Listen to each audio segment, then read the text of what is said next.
ने तुम्हारी जान बचाई। ये क्या हो रहा है? विराट, मैं तुम्हें चेतावनी दे रही हूँ। मेरी बहन को धोखा देने के लिए कुछ भी करने की कोशिश मत करना, वरना मैं तुम्हें छोड़ूंगी नहीं। दामिनी ने कहा, तुरंत विराट को एक तीखी नजर देते हुए।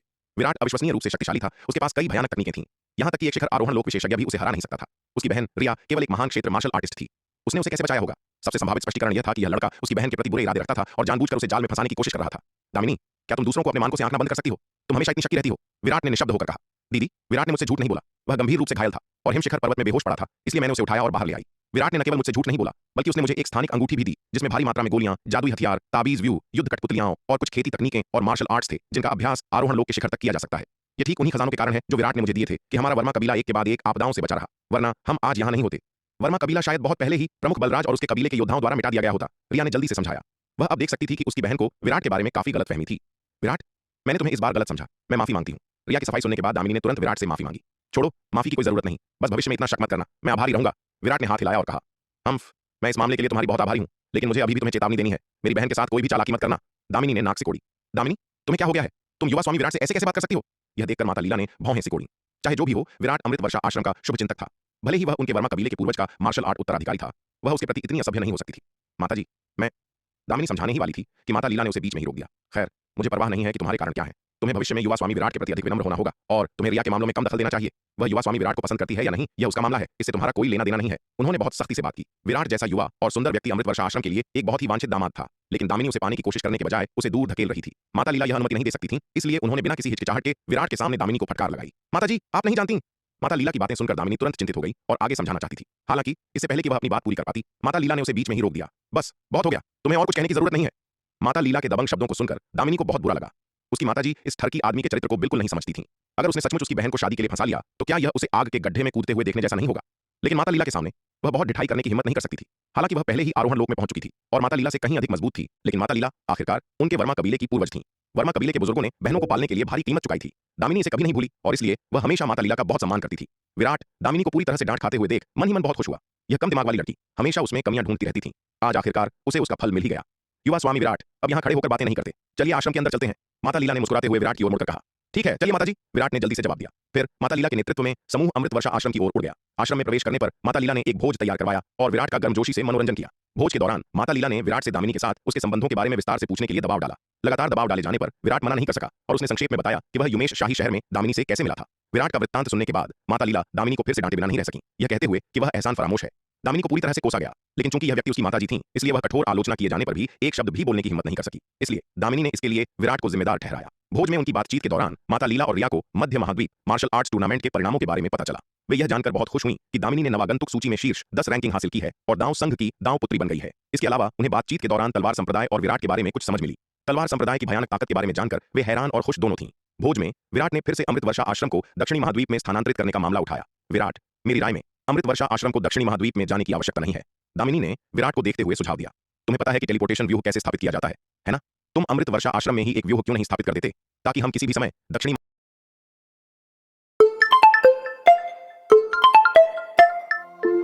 10,000 से अधिक वर्षों से फतेहपुर क्षेत्र में अस्तित्व में है। मुझे चिंता है कि पूरे संप्रदाय को एक साथ दक्षिणी महाद्वीप में ले जाना हमारे लिए तालमेल बिठाने में मुश्किल हो सकता है। खैर, यह भी ठीक है। विराट ने एक पल के लिए सोचा, फिर सिर हिलाया और कहा, यह एक समाधान है। यदि तुम लोग जाना नहीं चाहते तो मैं यहाँ एक टेलीपोर्टेशन व्यूह स्थापित कर दूंगा, ताकि तुम आसानी से दक्षिणी महाद्वीप की यात्रा कर सको। मैं तुम्हारे लिए तलवार संप्रदाय के पहचान टोकन बनवाने की व्यवस्था भी करूंगा, ताकि तुम्हारे अमृत वर्षा आश्रम के लोग भी तलवार संप्रदाय की युद्ध गुण विनिमय प्रणाली में एकीकृत हो सकें। दामिनी का सुझाव वास्तव में काफी अच्छा था। टेलीपोर्टेशन व्यूह स्थापित करना ताकि अमृत वर्षा आश्रम के लोगों के लिए पूरे संप्रदाय को स्थानांतरित किए बिना दक्षिणी महाद्वीप से आना जाना सुविधाजनक हो सके, वास्तव में एक बहुत अच्छा तरीका था। सबसे पहले इससे उसके लिए अमृत वर्षा आश्रम की देखभाल करना आसान हो जाएगा और दूसरा, इसके लिए अमृत वर्षा आश्रम के मूल जीवन जीने के तरीके को बदलने की आवश्यकता नहीं होगी। आखिरकार अमृत वर्षा आश्रम यहाँ दसियों हजार सालों से अस्तित्व में था और अगर उन्हें एक साथ दक्षिणी महाद्वीप में ले जाया गया तो वे शायद अनुकूलित न हो पाए। भोज शाम तक चला और दोनों पक्ष बहुत खुश होकर अलग हुए। माता लीला ने रिया को व्यक्तिगत रूप से विराट के आवास की व्यवस्था करने के लिए कहा, जो स्पष्ट रूप से दर्शाता था कि माता लीला अभी भी रिया और विराट को साथ लाना चाहती थीं। दामिनी ने चुपचाप इस दृश्य को एक तरफ से देखा, लेकिन माता लीला के सामने आपत्ति करने की हिम्मत नहीं की। रिया द्वारा विराट के आवास की व्यवस्था करने के बाद रिया अपने कमरे में लौटी और अपनी बहन को पहले से ही वहां इंतजार करते पाया। दीदी, क्या आपको कुछ चाहिए था? रिया ने संदेहपूर्वक पूछा। रात हो चुकी थी और वह नहीं जानती थी कि इतनी रात गए उसकी बहन के पास उससे पूछने के लिए क्या महत्वपूर्ण बात थी। रिया, मुझे सच सच बताओ, क्या विराट ने तुम्हारा फायदा उठाया? दामिनी ने उसे घूरते हुए गंभीरता से पूछा। अरे राम, दीदी, आप क्या कह रही हैं? बेशक विराट ने मेरा फायदा नहीं उठाया। रिया यह सुनकर थोड़ा शर्मा गई और संकोच से बोली, यह अच्छा है कि विराट ने तुम्हारा फायदा नहीं उठाया। यह सुनकर दामिनी ने राहत की सांस ली। उसने रिया की ओर देखा और कहा, रिया, मैं तुम्हें याद दिला दूं, विराट अच्छा नहीं है, तुम्हें उससे दूर रहना चाहिए, कहीं तुम उसकी चालों में न फंस जाओ और धोखा न खाओ। हे दीदी, अगर विराट अच्छा इंसान नहीं है तो आप उसके साथ क्यों हैं? रिया ने दामिनी की ओर देखा और मुस्कुराते हुए कहा। यह सुनकर दामिनी थोड़ी शर्मा गई। उसने हाथ बढ़ाया और रिया के सिर पर हल्का सा मारा, धीरे से डांटते हुए, ज्यादा मत सोचो। मैं उसे अमृतवर्षा आश्रम वापस लाई, क्योंकि वह हमारे पूर्वज स्वामी वैद्यनाथ का मार्शल आर्ट उत्तराधिकारी माना जाता है। हमारे बीच कुछ नहीं है। यह सही नहीं है दीदी। अगर विराट अच्छा इंसान नहीं है, भले ही वह हमारे पूर्वज का मार्शल आर्ट उत्तराधिकारी हो, तो क्या आप वास्तव में उसे घर लाने में इतनी सहज हैं? क्या आपको डर नहीं है कि वह अमृतवर्षा आश्रम को नुकसान पहुंचा सकता है? रिया अभी भी आश्वस्त नहीं लग रही थी। यह सुनकर दामिनी के पास कोई जवाब नहीं था। हाँ, अगर विराट अच्छा इंसान नहीं था, तो हमारे पूर्वज का मार्शल आर्ट उत्तराधिकारी होने की तो बात ही छोड़िए, भले ही वह अमृतवर्षा आश्रम का सदस्य होता या वर्मा कबीले का सदस्य भी होता, क्या वह वास्तव में उस पर इतना भरोसा करती? हे दीदी के पास अब कोई जवाब नहीं है ना? दामिनी को निशब्द देखकर रिया ने खुद को सही साबित करते हुए कहा, दीदी चिंता मत करो, मैं आपका आदमी नहीं चुराऊंगी। आपको मुझसे इतना सावधान रहने की जरूरत नहीं है। अरे पगली, तुम क्या कह रही हो? मैं तुम्हें याद दिला रही हूं, क्योंकि मुझे चिंता है कि तुम मेरा आदमी चुरा लोगी।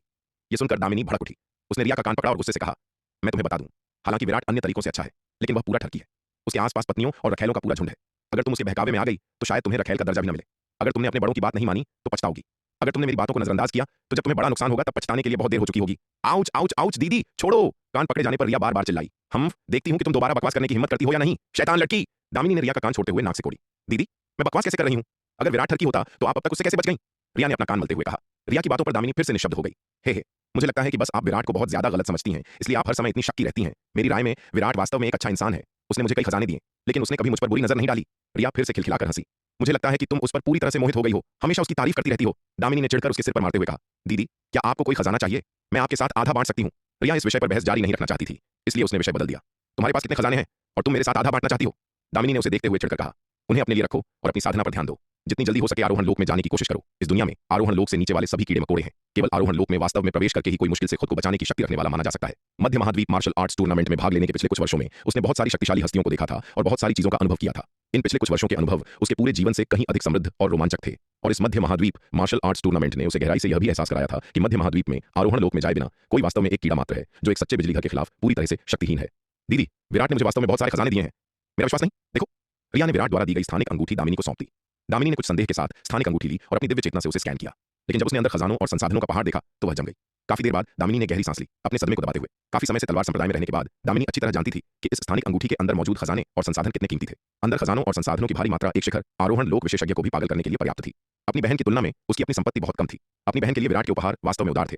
उसे विराट से कभी इतना भव्य व्यवहार नहीं मिला था। यह सोचकर दामिनी को जलन की एक टीस महसूस हुए बिना नहीं रह सकी। हालांकि उसने जल्दी से इस जलन को दबा दिया और स्थानिक अंगूठी रिया को लौटा दी और कहा, रिया, भविष्य में इतनी मूर्ख मत बनना। अपनी दौलत मत दिखाओ, समझी? अपनी अमीरी दूसरों को लापरवाही से मत दिखाओ। अगर दूसरे तुम्हारी इतनी बड़ी दौलत देखेंगे, तो यह आसानी से तुम्हें मौत के घाट उतार सकता है। मैं समझती हूं, लेकिन आप कोई बाहरी नहीं है, तो आपके जानने में क्या हर्ज है? रिया ने लापरवाही से कहा। यह सुनकर दामिनी सिर हिलाए बिना नहीं रह सकी। यह ना समझ छोटी बहन अभी भी बहुत दयालु और भोली थी। साधना की दुनिया में कितनी बार भाई बहन खजाने और संसाधनों के लिए लड़ने के लिए एक दूसरे के खिलाफ हो जाते थे। साधना की दुनिया की तो बात ही छोड़िए, दुनियावी दुनिया के कुछ राजवंशों में भी सत्ता के लिए संघर्ष और उसके परिणाम स्वरूप भाई भाई की हत्या कोई असामान्य बात नहीं थी। दीदी, मैं इन सभी खजानों और संसाधनों का उपयोग नहीं कर सकती, इसलिए आप आधा ले सकती हैं। रिया ने कहा। दामिनी को आधा खजाना देने की पेशकश की। नहीं, तुम्हें ये खजाने और संसाधन अपने लिए रखने चाहिए। दामिनी ने हाथ हिलाया और कहा, मुझे जिन साधना संसाधनों की आवश्यकता है, मैं उन्हें खुद कमा सकती हूँ। दीदी, इतनी औपचारिकता मत दिखाइए। रिया ने दामिनी का हाथ पकड़कर थोड़ा लाड़ लड़ाते हुए कहा, अरे पगली, मैं तुम्हारे साथ औपचारिकता क्यों निभाऊंगी? तलवार संप्रदाय में जब तक तुम मेहनती हो, तुम्हें पर्याप्त युद्ध गुण न कमाने की चिंता नहीं करनी होगी। पर्याप्त युद्ध गुणों के साथ तुम उन्हें अपनी पसंद के किसी भी खजाने और संसाधन के लिए बदल सकती हो। मैं पहले से ही एक आरोहण लोक मार्शल आर्टिस्ट हूं, इसलिए मैं युद्ध गुण बहुत तेजी से कमा सकती हूं। मुझे वास्तव में इन साधना संसाधनों को तुम्हारे साथ साझा करने की आवश्यकता नहीं है। एक बार जब तुम तलवार संप्रदाय में जाओगी, तो तुम्हें पता चल जाएगा कि यह कितना अद्भुत साधना का स्वर्ग है। दामिनी ने हाथ बढ़ाया और रिया के बालों को सहलाया, बोलते हुए मुस्कुराई। ठीक है। अपनी बहन को अपने कीमती संसाधनों को लेने से मना करते देख रिया के पास अनिच्छा से स्थानिक अंगूठी को दूर रखने के अलावा कोई विकल्प नहीं था। हालांकि वह अपने आप से बड़बड़ाने से नहीं रोक सकी। मेरी बहन ने कहा कि विराट अच्छा इंसान नहीं है। अगर विराट अच्छा इंसान नहीं है, तो वह इतना अद्भुत साधना का स्वर्ग कैसे बना सकता था? मेरी बहन की बातें कितनी विरोधाभासी हैं। मुझे आश्चर्य है कि मेरी बहन और विराट के बीच ऐसा क्या हुआ जिसने उसे इतना गलत समझा और जोर देकर कहा कि वह अच्छा इंसान नहीं है। हालांकि भले ही मेरी बहन सोचती है कि विराट अच्छा इंसान नहीं है, लेकिन अवचेतन रूप से वह उस पर बहुत भरोसा करती है। अगर मेरी बहन विराट पर इतना भरोसा नहीं करती, तो वह उसे अमृतवर्षा आश्रम वापस कैसे लाती? क्या यह भेड़िए को घर में बुलाने जैसा नहीं होगा? हे, मुझे डर है कि मेरी बहन को खुद भी एहसास नहीं है कि वह विराट पर कितना भरोसा करती है। विराट ने अमृतवर्षा आश्रम में एक रात आराम किया और सुबह होने के बाद उसने संप्रदाय के चारों ओर एक सुरक्षात्मक। उसकी माताजी इस ठरकी आदमी के चरित्र को बिल्कुल नहीं समझती थीं। अगर उसने सचमुच उसकी बहन को शादी के लिए फंसा लिया, तो क्या यह उसे अमृतवर्षा आश्रम वापस कैसे लाती? क्या यह भेड़िए को घर में बुलाने जैसा नहीं होगा? हे, मुझे डर है कि मेरी बहन को खुद भी एहसास नहीं है कि वह विराट पर कितना भरोसा करती है। विराट ने अमृतवर्षा आश्रम में एक रात आराम किया और सुबह होने के बाद उसने संप्रदाय के चारों ओर एक सुरक्षात्मक व्यूह स्थापित करना शुरू कर दिया। क्योंकि अमृतवर्षा आश्रम दक्षिणी महाद्वीप में स्थानांतरित होने के लिए तैयार नहीं था, इसलिए उनके लिए एक सुरक्षित वातावरण बनाना आवश्यक था। विराट ने व्यक्तिगत रूप से जो सुरक्षात्मक व्यूह स्थापित किया, वह उस व्यूह से कहीं अधिक शक्तिशाली था जिसे उसने रिया के लिए छोड़ा था। हालांकि विराट ने रिया के लिए जो व्यूह छोड़ा था, वह उच्च श्रेणी का था, लेकिन अंततः वह अस्थायी रक्षा के लिए उपयोग किया जाने वाला एक छोटा व्यूह था और इसकी शक्ति और स्थिरता इस सुरक्षात्मक व्यूह से काफी कम थी। विराट की वर्तमान ताकत, व्यूह में महारत और विशाल संपत्ति के साथ, यहां तक कि एक अर्धचरण दिव्य विकास लोक के विशेषज्ञ को भी उसके द्वारा व्यक्तिगत रूप से स्थापित किए गए सुरक्षात्मक व्यूह को हिलाना मुश्किल होगा। विराट ने इस सुरक्षात्मक व्यूह को स्थापित करने के लिए पूरे 10 अर्धचरण जन्मजात स्तर के जादुई खजानों का उपयोग किया। यह कहना होगा कि विराट अमृतवर्षा आश्रम के प्रति काफी उदार था। यहाँ तक कि स्वामी वैद्यनाथ ने भी शायद कभी नहीं सोचा होगा कि उनके द्वारा छोड़ी गई विरासत अंततः उनके वंशजों को इतना लाभान्वित करेगी। जब दामिनी ने देखा कि विराट ने अमृतवर्षा आश्रम के लिए सुरक्षात्मक व्यूह स्थापित करने के लिए इतने सारे उच्च स्तरीय जादुई खजानों का उपयोग किया है तो उसकी आंखों में एक जटिल भाव चमक उठा। यहाँ तक कि दामिनी, जो विराट के प्रति गहरा पूर्वाग्रह रखती थी, उसे भी यह स्वीकार करना पड़ा कि विराट वास्तव में चरित्र के मामले में बेदाग था। एकमात्र दोष यह था कि यह आदमी बहुत ज्यादा ठगी था।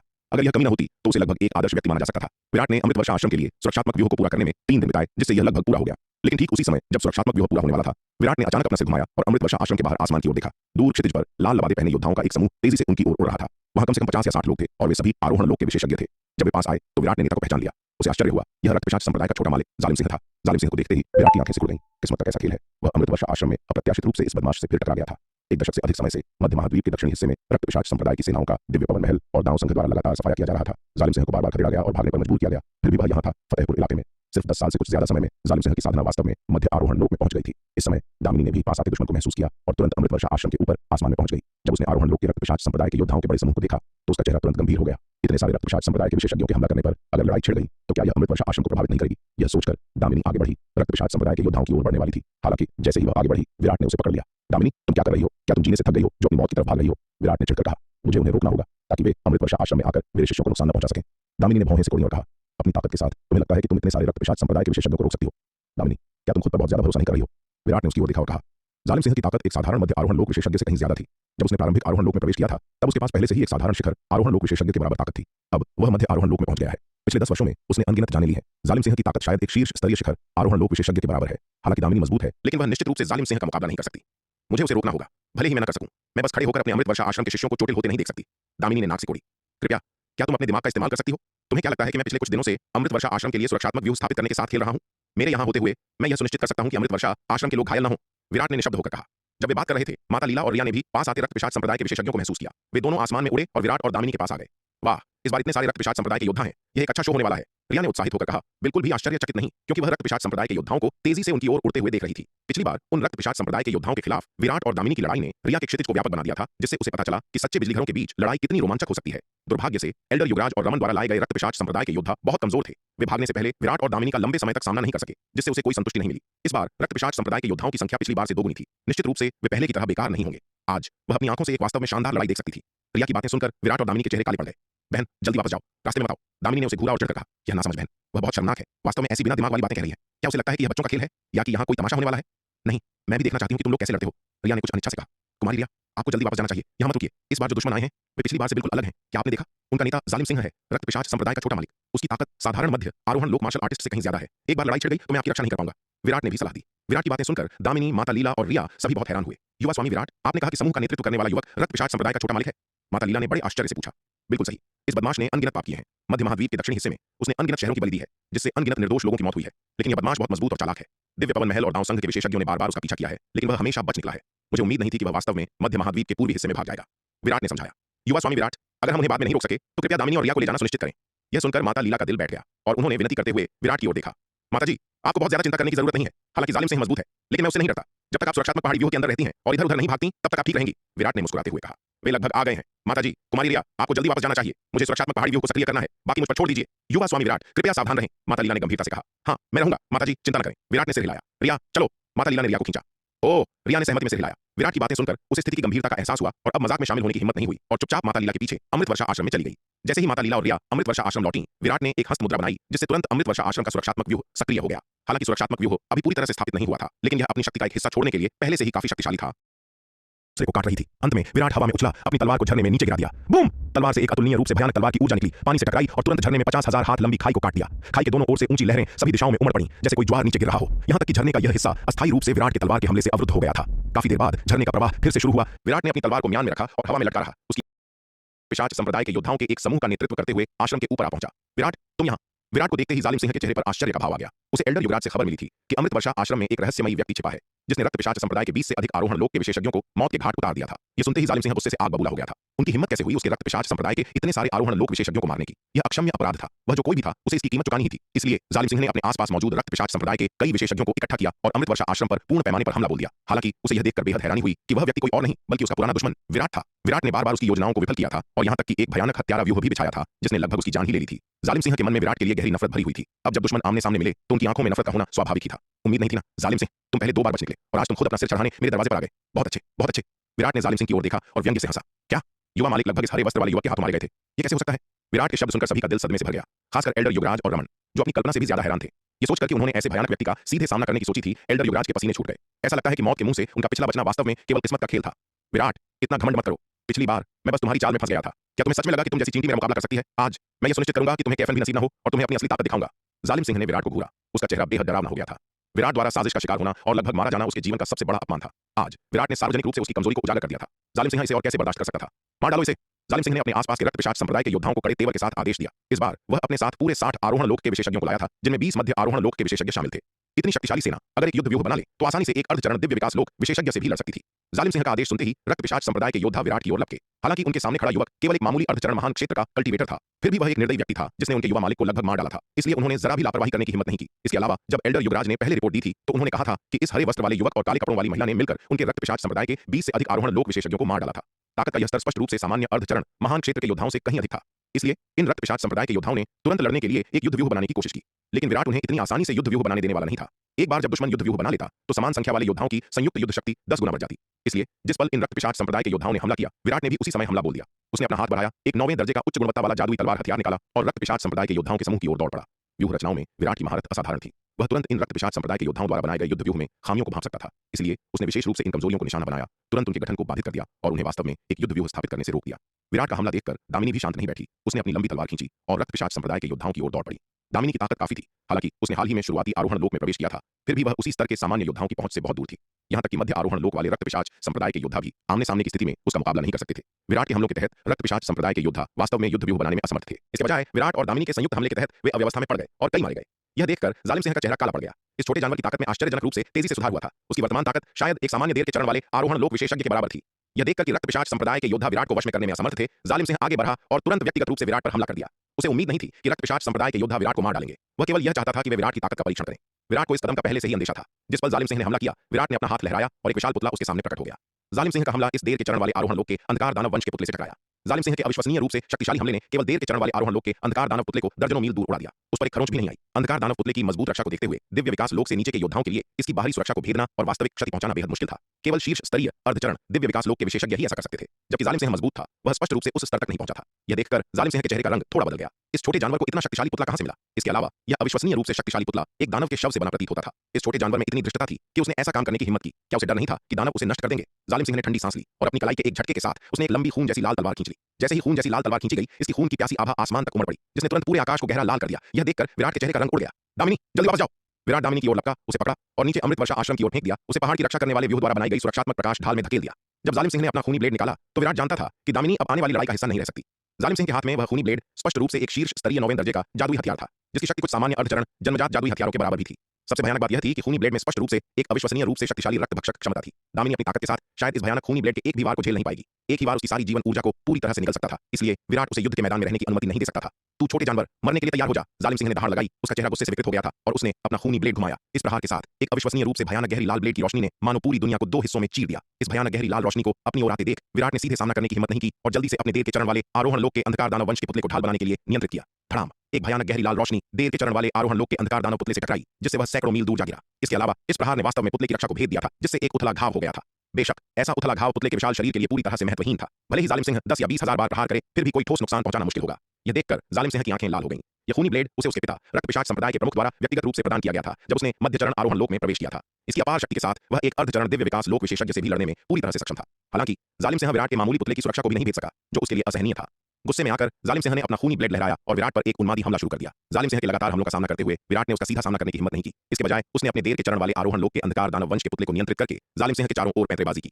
हालांकि अर्धचरण महान क्षेत्र में प्रवेश करने के बाद उसकी ताकत बहुत बढ़ गई थी, फिर भी वह जालिम सिंह जैसे उस्ताद से काफी कमजोर था। सौभाग्य से अर्धचरण महान क्षेत्र में प्रवेश करने के बाद उसके द्वारा तैयार किए गए महापुतला ताबीज की शक्ति भी बढ़ गई थी, जिससे वह इस देर के चरण वाले आरोहण लोक के अंधकार दानव वंश के पुतले की पूरी शक्ति का उपयोग कर सकता था। इस देर के चरण वाले आरोहण लोक के अंधकार दानव वंश के पुतले के माध्यम से विराट ने जालिम सिंह को एक जगह रोके रखा। दुर्भाग्य से जालिम सिंह अकेला नहीं था। वहां 60 आरोहण लोग के रक्त पिशाच संप्रदाय के योद्धा भी थे। विराट के हस्तक्षेप के बिना रक्त पिशाच संप्रदाय के योद्धा आखिरकार एक युद्ध व्यूह बनाने में कामयाब रहे। धड़ाम! उनके द्वारा बनाए गए युद्ध व्यूह ने एक विशाल खूनी लाल रून को संघटित किया, जिससे खूनी लाल रोशनी का एक विशाल स्तंभ निकला जो विराट की ओर बढ़ा। यह देखकर विराट जल्दी से चकमा दे गया। विशाल देर के चरण वाले आरोहण लोग के अंधकार दानव पुतले के पीछे छिप गया और विशाल खूनी लाल प्रकाश स्तंभ के भयानक हमले को रोकने के लिए इसका इस्तेमाल किया। खूनी लाल प्रकाश स्तंभ का यह भयानक हमला वास्तव में जालिम सिंह द्वारा अपने खूनी ब्लेड का उपयोग करके किए गए हमले से कई गुना अधिक शक्तिशाली था, जिससे देर के चरण वाले आरोहण लोग के अंधकार दानव पुतले को काफी नुकसान पहुंचा। विराट इससे थोड़ा चौंक गया।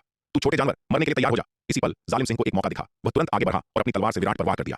जालिम सिंह के इस क्रूर हमले का सामना करते हुए विराट ने इसे सीधे लेने की हिम्मत नहीं की। उसने जल्दी से अपना हाथ लहराया और एक विशाल सुनहरी ढाल की छाया उसके सामने दिखाई दी। इस पल उसने एक महास्वर्ण कवच ताबीज सक्रिय किया, जिसकी रक्षात्मक शक्ति महानव स्वर्ग दिव्य ढाल ताबीज से भी अधिक मजबूत थी। महास्वर्ण कवच ताबीज और महानव स्वर्ग दिव्य ढाल ताबीज दोनों की अपनी अपनी विशेषताएं थीं। एक तरफा रक्षा के मामले में महास्वर्ण कवच ताबीज बेहतर था, लेकिन महानव स्वर्ग दिव्य ढाल ताबीज अपनी व्यापक रक्षा में उत्कृष्ट था। एक बार जब एक रक्षात्मक ढाल बन जाती तो महानव स्वर्ग दिव्य ढाल ताबीज चारों ओर से सुरक्षा प्रदान कर सकता था। हालांकि ठीक इसलिए क्योंकि इसकी रक्षा बहुत व्यापक थी, महानव स्वर्ग दिव्य ढाल ताबीज की रक्षात्मक शक्ति एक बिंदु पर केंद्रित नहीं हो सकती थी। इसलिए रक्षात्मक शक्ति के मामले में यह महास्वर्ण कवच ताबीज से थोड़ा कमतर था। धड़ाम! जालिम सिंह का खूनी ब्लेड इस सुनहरी ढाल की छाया से जोर से टकराया। एक कड़क की आवाज के साथ पूरी सुनहरी ढाल की छाया तुरंत चकनाचूर हो गई। हालांकि बड़ी सुनहरी ढाल ताबीज ने जालिम सिंह के अधिकांश प्रहार को रोक दिया, लेकिन बल का एक छोटा हिस्सा फिर भी विराट से टकराया, जिससे वह तोप के गोले की तरह पीछे की ओर जा गिरा। उफ! हवा के बीच में ही विराट के मुंह से खून का एक फव्वारा फूट पड़ा। जालिम सिंह इस मौके को नहीं घुमा सकता था। वह तुरंत आगे बढ़ा और विराट पर फिर से झपटा, अपने फायदे को बढ़ाते हुए। लानत है! क्या तुम्हें सच में लगता है कि मुझे दबाना इतना आसान है? सिर्फ इसलिए कि मैंने अपने दांत नहीं दिखाए, इसका मतलब यह नहीं है कि तुम मुझे मूर्ख समझ सकते हो। विराट अब गुस्से से भर गया था। उसने अपना हाथ खोला और नवनाग दिव्य अग्नि ढाल की एक प्रतिकृति निकाली। उसने प्रतिकृति पर थप्पड़ मारा और 9 विशाल अग्नि ड्रैगन आग की लपटों में धधकते हुए जालिम सिंह की ओर दौड़े। अर्धचरण महान क्षेत्र में प्रवेश करने के बाद विराट नवनाग दिव्य अग्नि ढाल की प्रतिकृति से और भी अधिक शक्ति निकालने में सक्षम था। अपनी ओर आते हुए 9 विशाल अग्नि ड्रैगन को देखकर जालिम सिंह चौंक गया। उसने लापरवाही करने की हिम्मत नहीं की और हमले को रोकने के लिए जल्दी से अपना खूनी ब्लेड घुमाया। तभी एक कान फोड़ने वाले धमाके के साथ रक्त पिशाच संप्रदाय के योद्धाओं द्वारा बनाए गए युद्ध व्यूह ने विराट पर हमलों की दूसरी लहर शुरू कर दी। खूनी लाल रोशनी का एक स्तंभ उसकी ओर बढ़ा। विराट तेजी से चकमा दे गया। देर के चरण वाले आरोहण लोग के अंधकार दानव वंश के पुतले के पीछे छिप गया, जिससे वह उस भयानक वार को रोक सके। इसके तुरंत बाद विराट ने नवनाग दिव्य अग्नि ढाल की प्रतिकृति में हेरफेर किया और 9 अग्नि ड्रैगन को रक्त पिशाच संप्रदाय के योद्धाओं पर हमला करने के लिए बुलाया। हालांकि क्योंकि रक्त पिशाच संप्रदाय के योद्धा युद्ध व्यूह में थे, उनके ऊपर विशाल खूनी लाल मोहर ने 9 अग्नि ड्रैगन के भयंकर हमले को पूरी तरह से रोक दिया। उसी क्षण जालिम सिंह फिर से विराट की ओर बढ़ा। यह देखकर विराट ने ठंडी सांस ली। एक विचार के साथ दिव्य चेतना की एक लहर चुपचाप सभी दिशाओं में फैल गई। जालिम सिंह जो आगे बढ़ रहा था, अचानक इस दिव्य विचार की लहर से प्रभावित होकर अकड़ गया और उसका दिमाग क्षण भर के लिए सुन्न हो गया। इस दिव्य विचार के प्रवाह से प्रभावित रक्त पिशाच संप्रदाय के योद्धाओं का हाल और भी बुरा हुआ। जो शुरुआती आरोहण लोक में थे, वे सुन्न हो गए और मानसिक रूप से भ्रमित हो गए। मध्य आरोहण लोक वालों का हाल थोड़ा बेहतर था, लेकिन फिर भी उन्हें एक पल के लिए मानसिक भटकाव का अनुभव हुआ। इस अवसर का लाभ उठाते हुए विराट ने देर के चरण वाले आरोहण लोक के अंधकार दानव वंश के पुतले को नियंत्रित करते हुए जालिम सिंह पर वार किया। 9 धधकते अग्नि ड्रैगन फिर रक्त पिशाच संप्रदाय के योद्धाओं की ओर लपके। जालिम सिंह जैसा कि असाधारण प्रतिभा वाले एक मार्शल आर्ट कौतुक से उम्मीद की जाती है, हालांकि विराट की सूर्य आत्मा विच्छेद तकनीक से घबरा गया था, लेकिन जल्दी ही होश में आ गया। दुर्भाग्य से विशेषज्ञों के बीच की लड़ाई में एक पल की लापरवाही भी घातक हो सकती है। देर के चरण वाले आरोहण लोक के अंधकार दानव वंश के पुतले ने 9वें दर्जे की शीर्ष गुणवत्ता वाली क्षैतिज तलवार का उपयोग करते हुए उसे पहले ही मार दिया था। इस नाजुक पल में जालिम सिंह ने हमले का सामना करने के लिए अपनी तलवार जल्दी से ऊपर उठाई। एक कान फोड़ने वाली दहाड़ के साथ जालिम सिंह तलवार सहित हजारों मील पीछे उड़ गया। उसके मुंह से खून का फव्वारा फूट पड़ा। सौभाग्य से ब्लेड के टकराने से ठीक पहले उसे होश आ गया था, अन्यथा यह वार केवल एक गंभीर चोट नहीं होता बल्कि घातक हो सकता था। जालिम सिंह की स्थिति अपेक्षाकृत अच्छी थी, क्योंकि उसे हमले से पहले होश आ गया था। हालांकि रक्त पिशाच संप्रदाय के योद्धाओं का हाल बहुत बुरा हुआ। विराट की सूर्य आत्मा विच्छेद तकनीक से टकराने के बाद रक्त पिशाच संप्रदाय के योद्धा पूरी तरह से स्तब्ध थे और उनका युद्ध व्यूह बिना लड़े ही ढह गया। उन्हें रोकने के लिए विशाल खूनी लाल रून के बिना 9 धधकते अग्नि ड्रैगन अंदर घुस गए और 60 रक्त पिशाच संप्रदाय के योद्धाओं को अपनी चपेट में ले लिया। आहा! जब लपटें उन पर आ गिरीं, तभी रक्त पिशाच संप्रदाय के योद्धाओं को होश आया, लेकिन विरोध करने के लिए बहुत देर हो चुकी थी। 9 अग्नि ड्रैगन के हमले से बड़ी संख्या में रक्त पिशाच संप्रदाय के योद्धा जलकर राख हो गए। यह देखकर जालिम सिंह हैरान और क्रोधित दोनों था। इस बार इतने सारे आरोहण लोक विशेषज्ञों का नुकसान एक ऐसा परिणाम था जिसे वह रक्त पिशाच संप्रदाय के युवा मालिक के रूप में भी सहन नहीं कर सकता था। उसे निस्संदेह लौटने पर संप्रदाय के उच्च अधिकारियों से कड़ी सजा का सामना करना पड़ेगा। हालांकि उसने उनकी मदद के लिए दौड़ने की हिम्मत नहीं की। वह पहले ही देर के चरण वाले आरोहण लोक के अंधकार दानव पुतले के हमले से गंभीर रूप से घायल हो गया था। अगर वह 9 अग्नि ड्रैगन से सीधे लड़ता तो उसे अपनी जान का डर था। विराट, तू बस इंतजार कर, वापस जाकर मैं तुझसे यह हिसाब चुकता करूंगा। जालिम सिंह ने एक कठोर धमकी दी। फिर उसका शरीर चमका और वह खून जैसी लाल रोशनी की लकीर में बदलकर क्षितिज की ओर भाग गया। खुद गंभीर रूप से घायल होने और अपने आदमियों को भारी नुकसान होने के कारण उसने अब यहां रहने की हिम्मत नहीं की। यदि वह तब तक इंतजार करता जब तक कि विराट उसके सभी अधीनस्थों का सफाया न कर देता और जाने के लिए स्वतंत्र न हो जाता, तो बहुत देर हो चुकी होती। विराट द्वारा नियंत्रित 9 अग्नि ड्रैगन के हमले के तहत 60 रक्त पिशाच संप्रदाय के आरोहण लोक विशेषज्ञों में से अधिकांश जलकर राख हो गए। केवल 10 मध्य आरोहण लोक वाले रक्त पिशाच संप्रदाय के योद्धा अंतिम क्षण में रक्त पलायन तकनीक का उपयोग करके भागने में सफल रहे। जहां तक शुरुआती आरोहण लोक वाले रक्त पिशाच संप्रदाय के योद्धाओं की बात है, रमन सहित वे सभी मारे गए। लड़ाई समाप्त होने के बाद दामिनी, रिया और एल्डर लीला पहाड़ की रक्षा करने वाले व्यूह की सुरक्षात्मक प्रकाश ढाल से बाहर उड़ रहे। विराट, तुम कितने अद्भुत हो! रिया ने विराट को देखा और प्रशंसा से भरकर कहा। उसकी आंखों में प्रशंसा भरी थी। हालांकि जैसे ही उसने यह कहा, उसने अचानक देखा कि विराट का शरीर डगमगाया और वह आकाश से गिर पड़ा। विराट, तुम्हें क्या हुआ? यह देखकर रिया चौंक गई और जल्दी से विराट को पकड़ने के लिए दौड़ी। उससे पहले कि वह हिल पाती, दामिनी ने विराट को पकड़ लिया था। विराट, तुम्हें क्या हुआ? विराट का चेहरा कागज की तरह सफेद देखकर दामिनी ने गंभीरता से पूछा। मदद, मुझे वापस ले चलो, विराट ने कमजोर आवाज में कहा। हालांकि उसकी सूर्य आत्मा विच्छेद तकनीक की शक्ति अपार थी, लेकिन जालिम सिंह और रक्त पिशाच संप्रदाय के 60 आरोहण लोक विशेषज्ञों पर इतने बड़े पैमाने पर हमला करना और इतने शक्तिशाली योद्धाओं को निशाना बनाना लगभग उसकी जान ले चुका था। सौभाग्य से जालिम सिंह डरकर भाग गया था, अन्यथा यदि जालिम सिंह रुकता और उस पर हमला जारी रखता तो स्थिति वास्तव में भयानक हो सकती थी। यह देखकर दामिनी जल्दी से विराट को वापस ले गई। अमृत वर्षा आश्रम लौटने के बाद विराट ने उन्हें जाने दिया और अपनी आत्मा की शक्ति को ठीक करने और साधना करने के लिए एकांतवास में चला गया। 3 दिन और 3 रात के बाद विराट की आत्मा की शक्ति बमुश्किल कुछ हद तक ठीक हुई थी।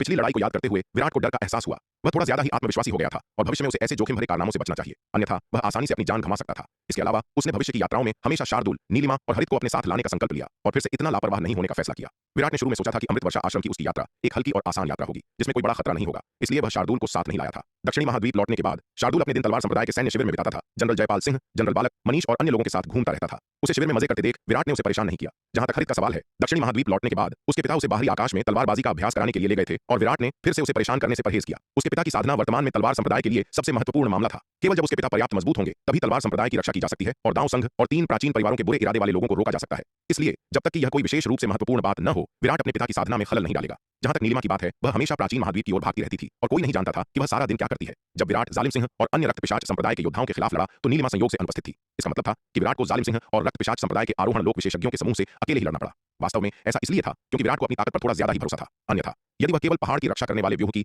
सुरक्षात्मक प्रकाश ढाल में गायब हो जाता तो जालिम सिंह और रक्त पिशाच संप्रदाय के योद्धाओं का समूह उसका कुछ नहीं बिगाड़ सकता था। हालांकि अर्धचरण महान क्षेत्र में प्रवेश करने के बाद विराट ने सूर्य तलवार कला के चौथे स्तर में भी महारत हासिल कर ली थी। वह अपनी वर्तमान ताकत का परीक्षण करना चाहता था। यही कारण है कि वह जालिम सिंह और अन्य रक्त पिशाच संप्रदाय के योद्धाओं के साथ आमने सामने गया। विराट द्वारा अपनी दिव्य आत्मा शक्ति के कुछ हिस्से को ठीक करने के बाद उसने अमृत वर्षा आश्रम के लिए सुरक्षात्मक व्यूह का अंतिम सेटअप पूरा किया। फिर उसने आश्रम के भीतर दक्षिणी महाद्वीप से जुड़ने वाला एक टेलीपोर्टेशन व्यूह स्थापित किया जिससे शिष्यों को किसी भी समय वहां जाने की अनुमति मिल गई। इसे पूरा करने के बाद विराट अमृत वर्षा आश्रम में नहीं रुका और टेलीपोर्टेशन व्यूह के माध्यम से दक्षिणी महाद्वीप लौट आया। वापस लौटने पर विराट ने एल्डर योगिता को जालिम सिंह और फतेहपुर क्षेत्र में रक्त पिशाच संप्रदाय के योद्धाओं की गतिविधियों के बारे में बताया। विराट का वृत्तांत सुनने के बाद एल्डर योगिता ने तुरंत अपनी नई परिष्कृत निम्न श्रेणी की जन्मजात लंबी तलवार उठाई और फतेहपुर क्षेत्र में रक्त पिशाच संप्रदाय के अवशेषों को खोजने और उनका शिकार करने के लिए अमृत वर्षा आश्रम में टेलीपोर्ट हो गई। दुर्भाग्य से जब एल्डर योगिता फतेहपुर क्षेत्र में पहुंची तो जालिम सिंह पहले ही गायब हो चुका था। हालांकि एल्डर योगिता जालिम सिंह को नहीं ढूंढ सकी, फिर भी उन्होंने फतेहपुर क्षेत्र में रक्त पिशाच संप्रदाय के गढ़ों को नष्ट कर दिया, उनके 40 या 50 आरोहण लोक विशेषज्ञों को मार डाला। इस लड़ाई के बाद फतेहपुर क्षेत्र में रक्त पिशाच संप्रदाय की शक्ति को भारी नुकसान हुआ, जो एल्डर योगिता द्वारा लगभग पूरी तरह से मिटा दिया गया। उनके अधिकांश प्रमुख व्यक्ति मारे गए और जो भाग निकले वे भी केवल महत्वहीन छोटे प्यादे थे। फतेहपुर क्षेत्र को साफ करने के बाद एल्डर योगिता विराट को रिपोर्ट करने के लिए दक्षिणी महाद्वीप लौट आई। विराट, मैंने फतेहपुर क्षेत्र को साफ कर दिया है और मैंने वहां रक्त पिशाच संप्रदाय के गढ़ों को नष्ट कर दिया है, लेकिन दुर्भाग्य से मुझे अभी भी जालिम सिंह नहीं मिला। मुझे आश्चर्य है कि वह कमीना कहां चला गया। एल्डर योगिता ने अफसोस जताते हुए कहा, छोड़ो, जालिम सिंह आखिरकार रक्त पिशाच संप्रदाय का युवा मालिक है। वह कमीना अविश्वसनीय रूप से चालाक है, उसे मारना आसान नहीं होगा। अगली बार जब हम उससे मिलेंगे तो उससे निपटने का कोई तरीका निकालेंगे। विराट ने हाथ लहराते हुए कहा। उसे इस परिणाम की उम्मीद थी। रक्त पिशाच संप्रदाय के युवा मालिक के रूप में जालिम सिंह को मारना इतना आसान नहीं था। ओह ठीक है, वैसे भी अगर तुम्हें भविष्य में किसी चीज की जरूरत हो तो बस मुझे बुला लेना। इस बार की तरह अकेले इतने सारे रक्त पिशाच संप्रदाय के विशेषज्ञों का सामना मत करना, एल्डर योगिता ने कहा। मैं करूंगा, धन्यवाद एल्डर योगिता। विराट ने मुस्कुराते हुए एल्डर योगिता का धन्यवाद करने के लिए हाथ जोड़े। अरे तुम मेरे साथ इतने औपचारिक क्यों हो रहे हो? हम व्यावहारिक रूप से परिवार हैं। एल्डर योगिता ने उसके कंधे को थपथपाया और उदारता से कहा। विराट का अनुसरण करने से उन्हें बहुत लाभ हुआ था और वह इंतजार नहीं कर सकती थी कि वह उससे और अक्सर मदद मांगे। विराट की कुछ और बार सेवा करने से उन्हें अगली बार कुछ लाभ मिल सकता है जिससे उनकी ताकत में काफी सुधार हो सकता है। विराट, मैं अब साधना करने जा रही हूं, अगर तुम्हें किसी चीज की जरूरत हो तो बेझिझक मेरे पास आ जाना। एल्डर योगिता ने फिर से विराट के कंधे को थपथपाया। इसके साथ वह अपनी साधना में लौटने के लिए विराट के निवास से चली गई। हालांकि वह पहले ही दिव्य विकास लोक में प्रवेश कर चुकी थी, फिर भी एल्डर योगिता ने अपनी साधना में डील नहीं दी। अब एल्डर योगिता महत्वाकांक्षा से भरी थी। वह केवल एक मामूली शुरुआती चरण की दिव्य विकास लोक विशेषज्ञ होने से संतुष्ट नहीं थी। वह मध्य महाद्वीप के दाव संघ और यहां तक कि पूरे शक्ति सिंधु महाद्वीप में एक सच्ची महाशक्ति बनना चाहती थी। बर्फीले शिखर पर्वतों की गहराई में एक छिपी हुई गुफा में जालिम सिंह ने घबराहट के साथ अपने पिता महाराज जोरावर रक्त पिशाच संप्रदाय के प्रमुख को खबर दी। इस बार रक्त पिशाच संप्रदाय का नुकसान बहुत गंभीर था और वह बहुत चिंतित था कि उसके पिता उससे कैसे निपटेंगे। हालांकि वह रक्त पिशाच संप्रदाय का युवा मालिक था, संप्रदाय प्रमुख महाराज जोरावर का सगा बेटा, लेकिन जालिम सिंह अच्छी तरह जानता था कि उसका पिता वास्तव में कितना निर्दयी और क्रूर था। अगर वह उसे क्रोधित करता तो महाराज जोरावर के बेटे के रूप में भी उसका कोई अच्छा अंत नहीं होता। जालिम सिंह के खबर देने के कुछ ही देर बाद उसके सामने की जगह अचानक फट गई और दरार से एक लाल हाथ निकला जिसने उसे पकड़ा और दरार में खींच लिया। जालिम सिंह को अपनी आंखों के सामने सब कुछ धुंधला दिखाई दिया और अगले ही पल उसका परिवेश पूरी तरह बदल गया। वह अब एक अविश्वसनीय रूप से गहरे लाल हॉल में था।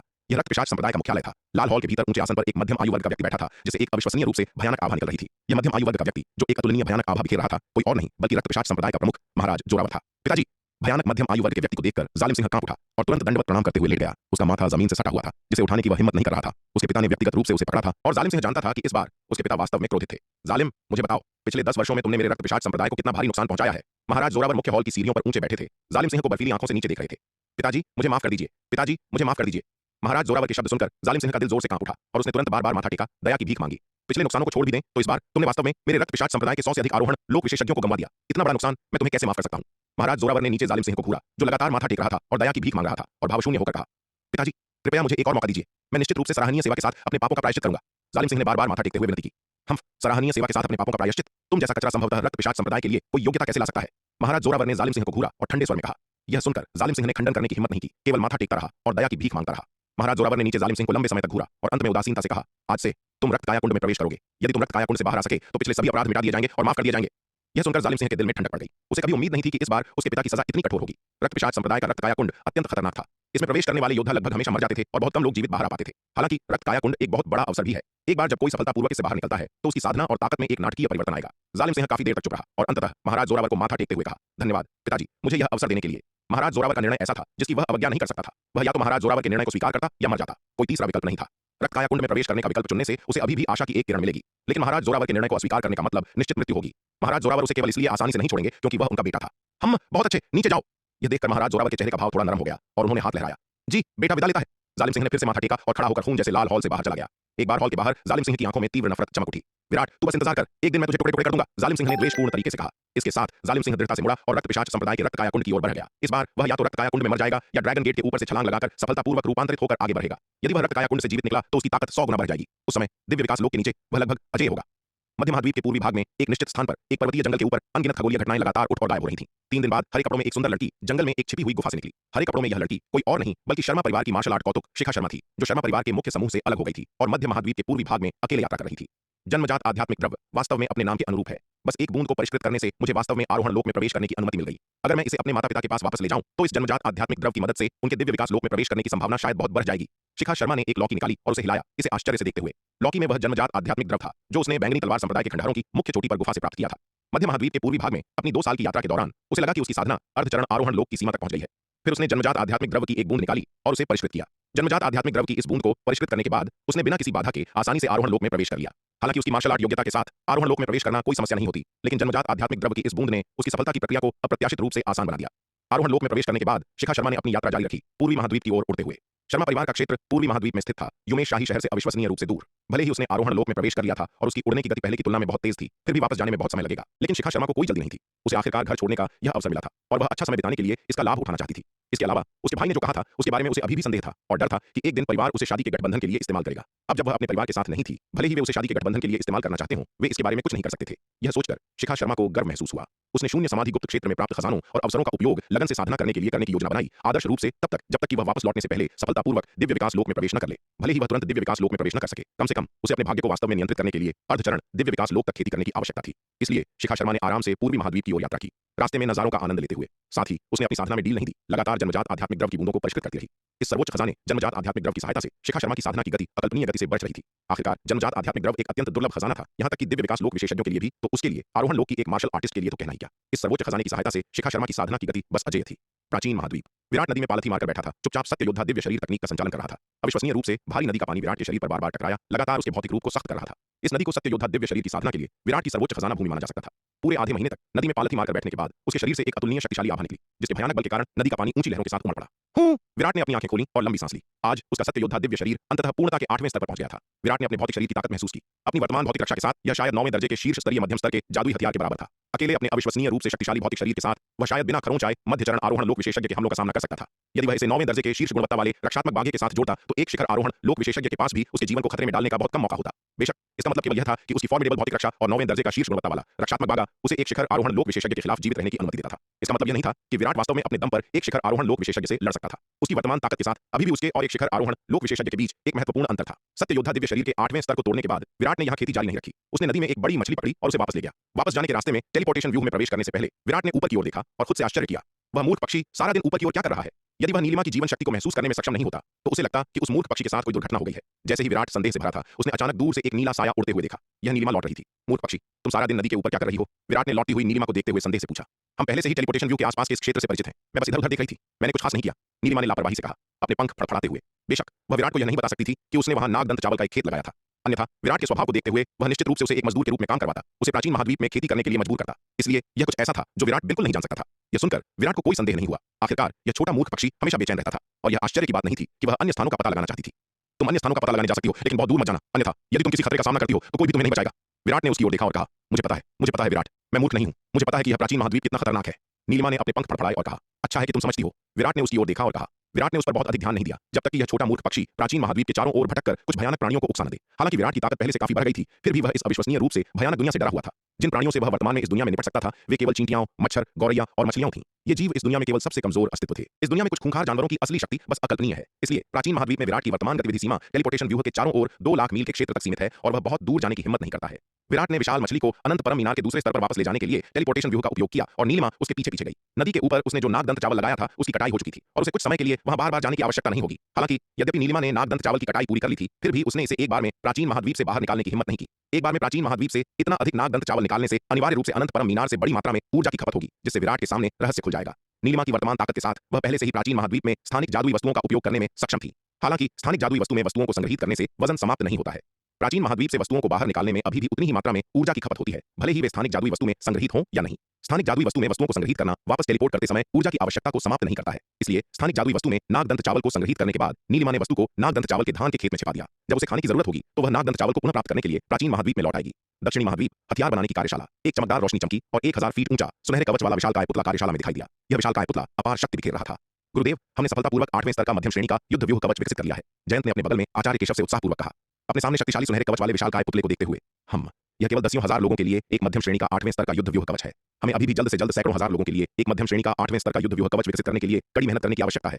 आचार्य केशव ने अपने सामने मध्यम श्रेणी के 8वें स्तर के युद्ध व्यूह कवच को देखा और सिर हिलाया। दसियों हजार लोगों के लिए ऐसे मध्यम श्रेणी के 8वें स्तर के युद्ध व्यूह कवच को विकसित करने पर उनकी प्रतिक्रिया जयंत की तुलना में बहुत शांत थी। उनके प्रारंभिक निर्णय के अनुसार दसियों हजार लोगों के लिए एक मध्यम श्रेणी का 8वें स्तर का युद्ध व्यूह कवच अधिकतम एक शिखर आरोहण लोक विशेषज्ञ की युद्ध शक्ति के बराबर था। अतीत में एक शिखर आरोहण लोक विशेषज्ञ की युद्ध शक्ति तलवार संप्रदाय के लिए बहुत बड़ी मदद होती, लेकिन अब अकेले दिव्य पवन महल में 30 अर्धचरण दिव्य विकास लोक विशेषज्ञ और पूरे 500 शिखर आरोहण लोक विशेषज्ञ हैं। दसियों हजार लोगों के लिए एक मध्यम श्रेणी का 8वें स्तर का युद्ध व्यूह कवच वर्तमान में तलवार संप्रदाय के लिए बहुत मददगार नहीं है। केवल जब सैकड़ों हजार लोगों के लिए मध्यम श्रेणी का 8वें स्तर का युद्ध व्यूह कवच विकसित किया जाएगा, तभी यह वास्तव में जश्न मनाने वाली बात होगी।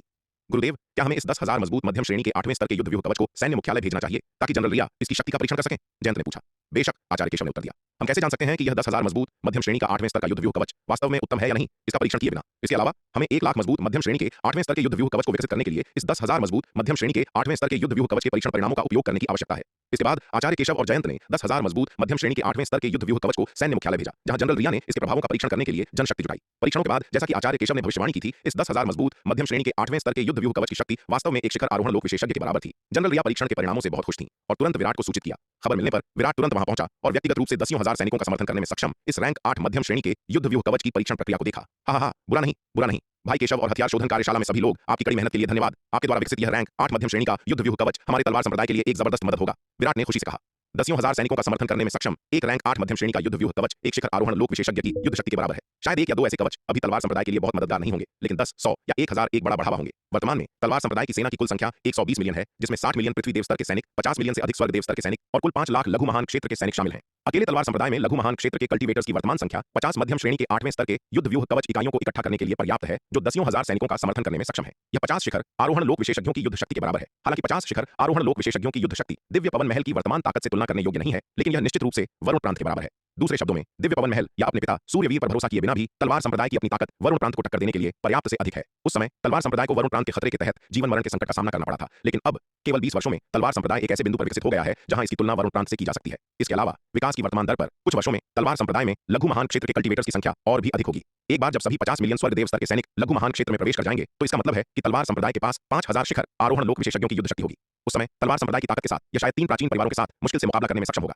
दक्षिणी महाद्वीप में तूफानी मंडल के ऊपर आकाश से परे वोश एक तेज अतुलनीय रूप से भेदक तलवार की रोशनी बह निकली, जिसकी चमकदार प्रतिभा ने अरबों मील तक पूरे ब्रह्मांड को रोशन कर दिया। भयानक तलवार की रोशनी ने ब्रह्मांड को चीर दिया, जिससे अरबों मील लंबी एक विशाल स्थानिक दरार पैदा हो गई। ताली ताली ताली, तालियों की गड़गड़ाहट गूंज उठी। बुरा नहीं सूर्यवीर, आपने लोकाकाश महाविकास तलवार कला के पहले स्तर के चौथे रूप में इतनी जल्दी महारत हासिल कर ली है। आपकी तलवारबाजी की प्रतिभा काफी उल्लेखनीय है। हरे कपड़े वाले युवा लड़के हरित ने प्रशंसा में ताली बजाई। साथ ही दांववादी नाग हरित बहुत दयालु है। आपके मार्गदर्शन के बिना मैं लोकाकाश महाविकास तलवार कला के पहले स्तर के चौथे रूप में इतनी जल्दी महारत हासिल नहीं कर पाता, सूर्यवीर ने विनम्रता से कहा। उनके शब्द पूरी तरह से आत्महीनता वाले नहीं थे। हरे कपड़े वाले लड़के के मार्गदर्शन के बिना उन्हें अपने दम पर लोकाकाश महाविकास तलवार कला के पहले स्तर के चौथे रूप में महारत हासिल करने में 1 या 2 साल और लग जाते।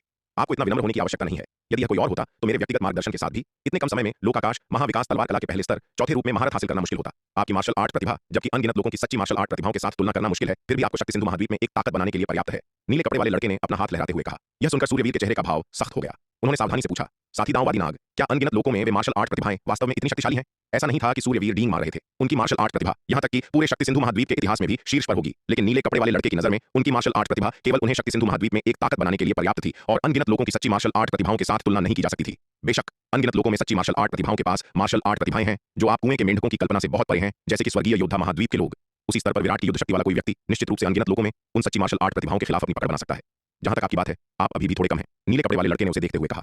हालांकि नीले कपड़े वाला लड़का विराट के साथ नहीं बनता था, लेकिन उसे यह स्वीकार करना पड़ा कि विराट की मार्शल आर्ट प्रतिभा वास्तव में बहुत मजबूत थी।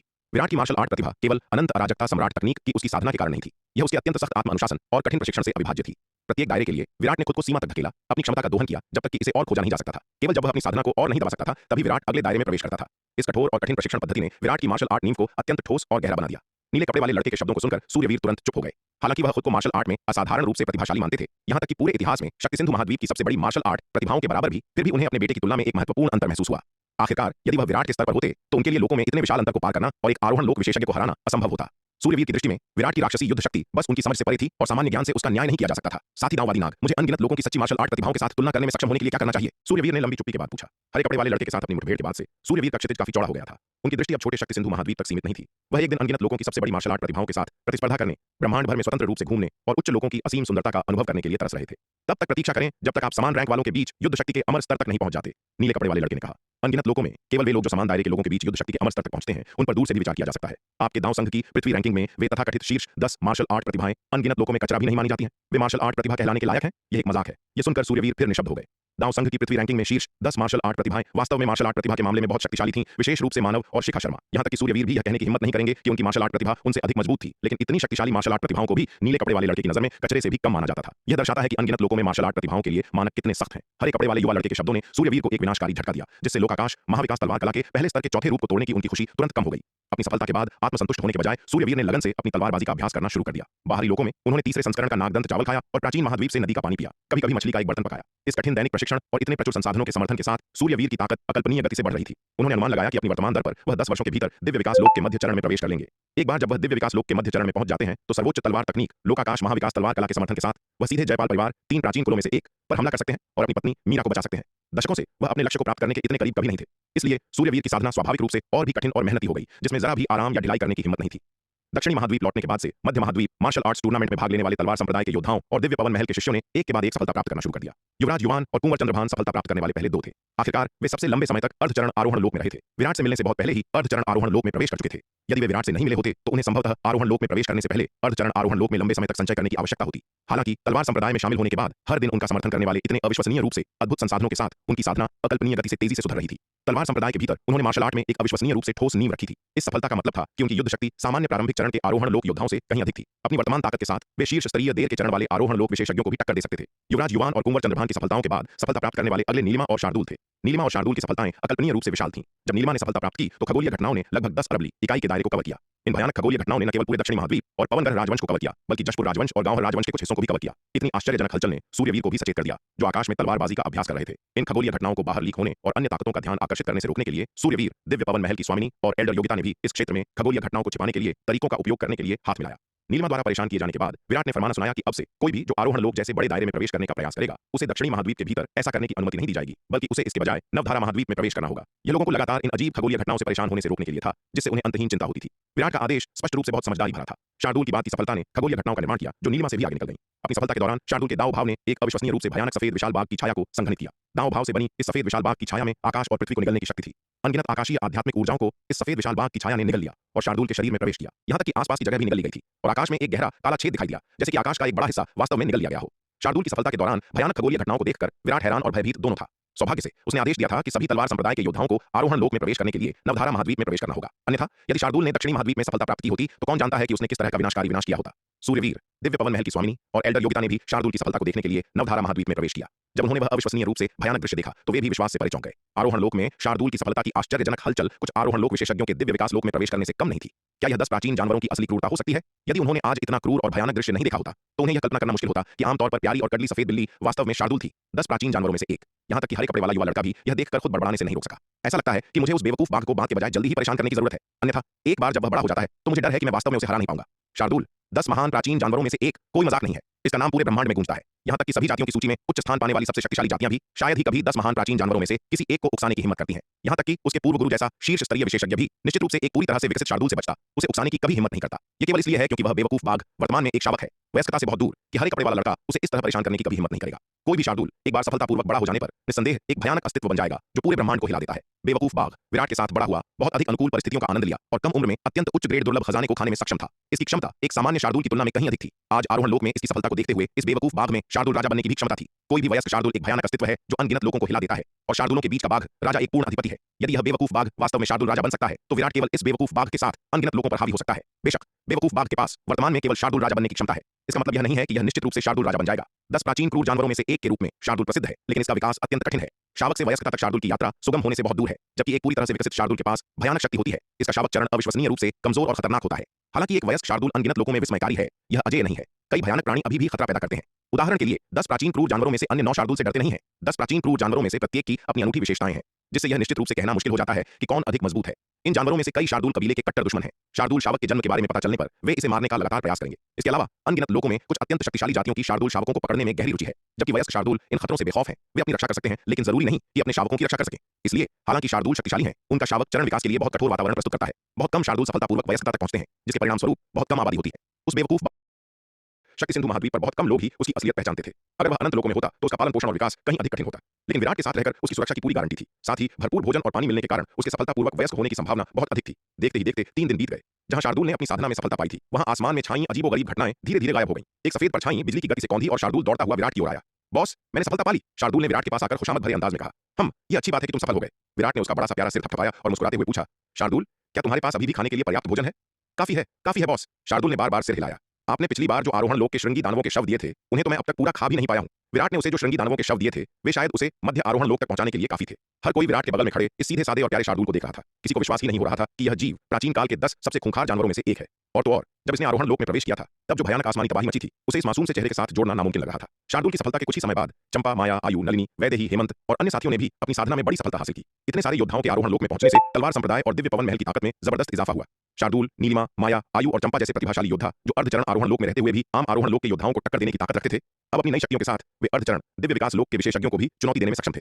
अगले कुछ दिनों तक विराट लगभग हर रोज कड़ी तपस्या के लिए प्राचीन महाद्वीप की उस नदी में जाता रहा। इस बीच विराट का निर्मल अवतार तलवार संप्रदाय के शास्त्र भंडार में बैठकर उन महत्वपूर्ण ग्रंथों का अध्ययन कर रहा था, जिन्हें गुरु कावेरी, निहारिका और शुभांगी ने उसके लिए चुना था। कभी कभी वह उन तीनों के साथ मिलकर शून्य समाधि गुप्त क्षेत्र में स्थित बैंगनी तलवार संप्रदाय के खंडहरों से लाए गए विशाल ग्रंथों को व्यवस्थित भी करता था। उन खंडहरों से मिले ग्रंथों के जखीरे ने तलवार संप्रदाय की बहुत मदद की थी। इससे उनकी तकनीकों और ज्ञान की नींव इतनी मजबूत हो गई कि वे 5 बड़े संप्रदायों से आगे निकल गए और 3 प्राचीन कुलीनों के बराबर आ खड़े हुए। बैंगनी तलवार संप्रदाय के खंडहरों से मिले ग्रंथों में आरोहण लोक के अनगिनत ग्रंथ थे, और दिव्य विकास लोक के ग्रंथ भी कम नहीं थे। कुछ में तो महाविपत्ति लोक तक पहुंचने वाली साधना तकनीकें भी शामिल थीं। बेशक महाविपत्ति लोक तक ले जाने वाले ये ग्रंथ उस स्तर की तकनीकों में काफी सामान्य माने जाते थे। असली और असाधारण तकनीकें तो बैंगनी तलवार संप्रदाय के विरासत स्थलों में सुरक्षित थीं, और उन्हें पाने के लिए उन स्थलों में प्रवेश करना जरूरी था। इन उन्नत ग्रंथों को पढ़ने से विराट के ज्ञान का दायरा बहुत बढ़ा गया। खासकर उन ग्रंथों ने, जिनमें विभिन्न दुर्लभ और कीमती सामग्रियों का वर्णन था, उसे प्रकृति के कई ऐसे अजूबों से परिचित कराया जिनकी उसने पहले कभी कल्पना भी नहीं की थी। निहारिका इस बात से खुश भी थी और थोड़ी असंतुष्ट भी कि विराट का निर्मल अवतार शास्त्र भंडार में बैठकर ये ग्रंथ प्रयच रहा था। वह खुश इसलिए थी क्योंकि विराट लंबे समय तक शास्त्र भंडार में रहता था, जिससे उसे उसके साथ वक्त बिताने का मौका मिलता था, लेकिन वह असंतुष्ट इसलिए थी क्योंकि यह विराट का निर्मल अवतार था, उसका असली रूप नहीं। इस कारण वह अपनी अन्य योजनाओं को अंजाम नहीं दे पा रही थी। अगर विराट का असली रूप वहां होता तो वह शायद अपने रिश्ते को और आगे ले जाने का मौका तलाश लेती, जिससे उसके पहली पत्नी बनने की संभावना बढ़ जाती। दुर्भाग्य से वहां केवल निर्मल अवतार ही मौजूद था, जिससे उसके पास कोई मौका नहीं था। हालांकि विराट का निर्मल अवतार और उसका असली रूप असल में एक ही व्यक्ति थे, लेकिन निहारिका पति पत्नी जैसे अंतरंग संबंधों के लिए केवल विराट के असली रूप को ही स्वीकार कर सकती थी। भले ही विराट का निर्मल अवतार अपना अधिकतर समय शास्त्र भंडार में पढ़ने में बिताता था, लेकिन उसकी साधना रुकी नहीं थी।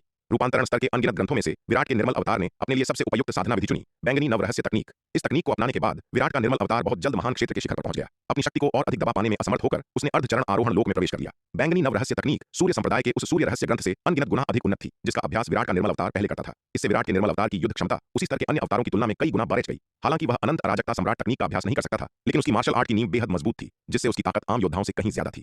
शून्य समाधि गुप्त क्षेत्र। एक विशाल रसातल के ऊपर 5 बेहद शक्तिशाली योद्धा अपने हाथों से सच्ची ऊर्जा की धाराएं छोड़ रहे थे, जिन्हें वे रसातल के चारों ओर खड़े विशाल पत्थर के खंभों में डाल रहे थे। इस विशाल रसातल के चारों ओर 3600 पत्थर के खंभे थे, जिनमें से प्रत्येक पर एक शक्तिशाली जादुई हथियार पहरा दे रहा था। एकलव्य स्तर की 37वीं मुहर और सम्राट स्तर की 13वीं मुहर के विपरीत, जिसका विराट ने पहले सामना किया था, इस सील को बनाने वाले 3600 खंभों पर रखे गए 1/3 से अधिक जादुई खजाने जन्मजात स्तर के थे। दूसरे शब्दों में इन खंभों पर पूरे 1200 जन्मजात जादुई खजाने थे। बाकी बचे 2400 जादुई खजाने भी कम से कम अर्धचरण जन्मजात स्तर के थे। पूरे 1200 जन्मजात जादुई खजाने और 2400 अर्धचरण जन्मजात खजाने, यह एक अकल्पनीय खजाना था। दांव संघ के कई दिव्य विकास लोक विशेषज्ञ भी इतनी विशाल संपत्ति को देखकर शायद पागल हो जाते। इस विशाल रसातल के पास खड़े एक पत्थर के शिलालेख पर कुछ बड़े अक्षर खुदे थे। पृथ्वी स्तर की 7वीं मुहर। इस मुहर के ऊपर खड़े 5 शक्तिशाली योद्धा दिव्य विकास लोक के मध्य चरण के शीर्ष विशेषज्ञ थे। उनका नेतृत्व कर रही एक सुंदर महिला, जिसकी आंखें फीनिक्स जैसी और भौहें लंबी थीं, वह तो दिव्य विकास लोक के शिखर पर थी। धड़ाम धड़ाम धड़ाम रसातल की गहराइयों से भयानक टक्करें लगातार उस विशाल सील पर हो रही थीं। इन टक्करों की प्रचंड शक्ति से अरबों मील के दायरे में धरती कांप रही थी। उन भयानक प्रहारों से रसातल की सील में दरारें पड़ गई थीं और वह टूटने लगी थी। रसातल की सील के ऊपर 5 योद्धा लगातार अपनी सच्ची ऊर्जा खंभों में डाल रहे थे, ताकि पूरे सीलिंग व्यूह की शक्ति सक्रिय रहे और दरारें भर सकें। एल्डर सावित्री, अब मुझसे और नहीं हो पा रहा है, एक भारी भरकम आदमी ने नेतृत्व कर रही फीनिक्स आंखों वाली सुंदर महिला से घबराए हुए स्वर में कहा। शिव, तुम बेकार हो। हम 5 में तुम सबसे विशाल हो और तुम ही सबसे पहले हार मान रहे हो। उन मांसपेशियों का क्या फायदा? मैं इतना दुबला पतला हूं, मैंने तो अभी तक एक शब्द भी नहीं कहा और तुम्हें यह कहते हुए शर्म नहीं आती? एक दुबले पतले अधेड़ उम्र के आदमी ने शिव की बात सुनकर उसे जोर से डांटा। योगेश, कहना आसान है, इस तरह की चीजों का शरीर के आकार से कोई लेना देना नहीं होता। शिव नामक उस भारी भरकम आदमी ने गुस्से में जवाब दिया, तुम दिव्य विकास लोक के अंतिम चरण के योद्धा हो और मैं मध्य चरण का, तुम तुलना कैसे कर सकते हो? तुम्हारी साधना मुझसे ऊंची है तो जाहिर है तुम ज्यादा देर तक टिकोगे। अगर हमारी साधना का स्तर उल्टा होता तो शायद तुम मुझसे बहुत पहले ढेर हो जाते। तुम बस एक नाकारा इंसान हो, अपने लिए बहाने मत बनाओ। यमुना और सुधा भी मध्य चरण की योद्धा हैं, वे कैसे टिके हुए हैं जबकि तुम नहीं? योगेश नामक वह दुबला पतला आदमी उसे लगातार कोस रहा था। भाई योगेश, सच कहूं तो मैं भी अपनी सीमा पर पहुंच चुकी हूं, अब और बर्दाश्त नहीं होता। योगेश की बातें सुनकर सफेद कपड़ों वाली महिला ने कड़वी मुस्कान के साथ कहा, मेरी हालत भी शिव और सुधा से कुछ बेहतर नहीं है। एक साधारण दिखने वाली अधेड़ महिला ने लाचारी से सिर हिलाते हुए कहा, अगर 3 साल पहले गंगा व थोड़ा सा नाक दंत चावल न लाई होती जिससे हमें थोड़ी राहत मिली थी तो शायद मैं बहुत पहले ही दम तोड़ चुकी होती। सब लोग बस थोड़ी देर और डटे रहो, अगर हम इस संकट को पार कर गए तो सब ठीक हो जाएगा। फीनिक्स आंखों वाली सुंदर महिला ने सबकी बातें सुनकर माथे पर शिकन लाते हुए कहा, एल्डर सावित्री, ऐसा नहीं है कि हम डटे रहना नहीं चाहते, बस हमारी सच्ची ऊर्जा लगभग पूरी तरह खत्म हो चुकी है। शिव ने कड़वे चेहरे के साथ कहा, जब से सीलिंग व्यूह की ऊर्जा खत्म हुई है ये पूरी तरह हमारी सच्ची ऊर्जा पर चल रहा है, बिना भरपाई के चाहे जितनी भी ऊर्जा हो अंततः खत्म हो ही जाएगी। यह सुनकर एल्डर सावित्री के माथे पर फिर से चिंता की लकीरें उभर आईं। कुछ पल की खामोशी के बाद उन्होंने कहा, ठीक है, तुम्हें अब और दखल देने की जरूरत नहीं है, मैं इस सीलिंग व्यूह को संभालूंगी। पांचों में सबसे उच्च साधना वाली योद्धा होने के नाते उनकी सच्ची ऊर्जा योगेश, शिव, सुधा और यमुना से कहीं अधिक गहरी थी और वह इसे ज्यादा देर तक बनाए रख सकती थी। एल्डर सावित्री, आप अकेले इतने विशाल सीलिंग व्यूह को कैसे संभालेंगी? योगेश ने चिंतित होकर कहा, भले ही मैं न संभाल पाऊं, मुझे करना होगा। अगर मैं किसी वर्जित तकनीक का इस्तेमाल करूं तो मैं इस आपदा से बच सकती हूं। एल्डर सावित्री ने शांत भाव से कहा, एल्डर सावित्री, आपको ऐसा नहीं करना चाहिए, आपकी हालत हमसे बहुत बेहतर नहीं है। अगर आपने वर्जित तकनीक का इस्तेमाल किया तो आपकी जान को खतरा हो सकता है। योगेश ने यह सुनकर तुरंत कहा, एल्डर सावित्री और मैं मिलकर इस सीलिंग व्यूह को संभालेंगे।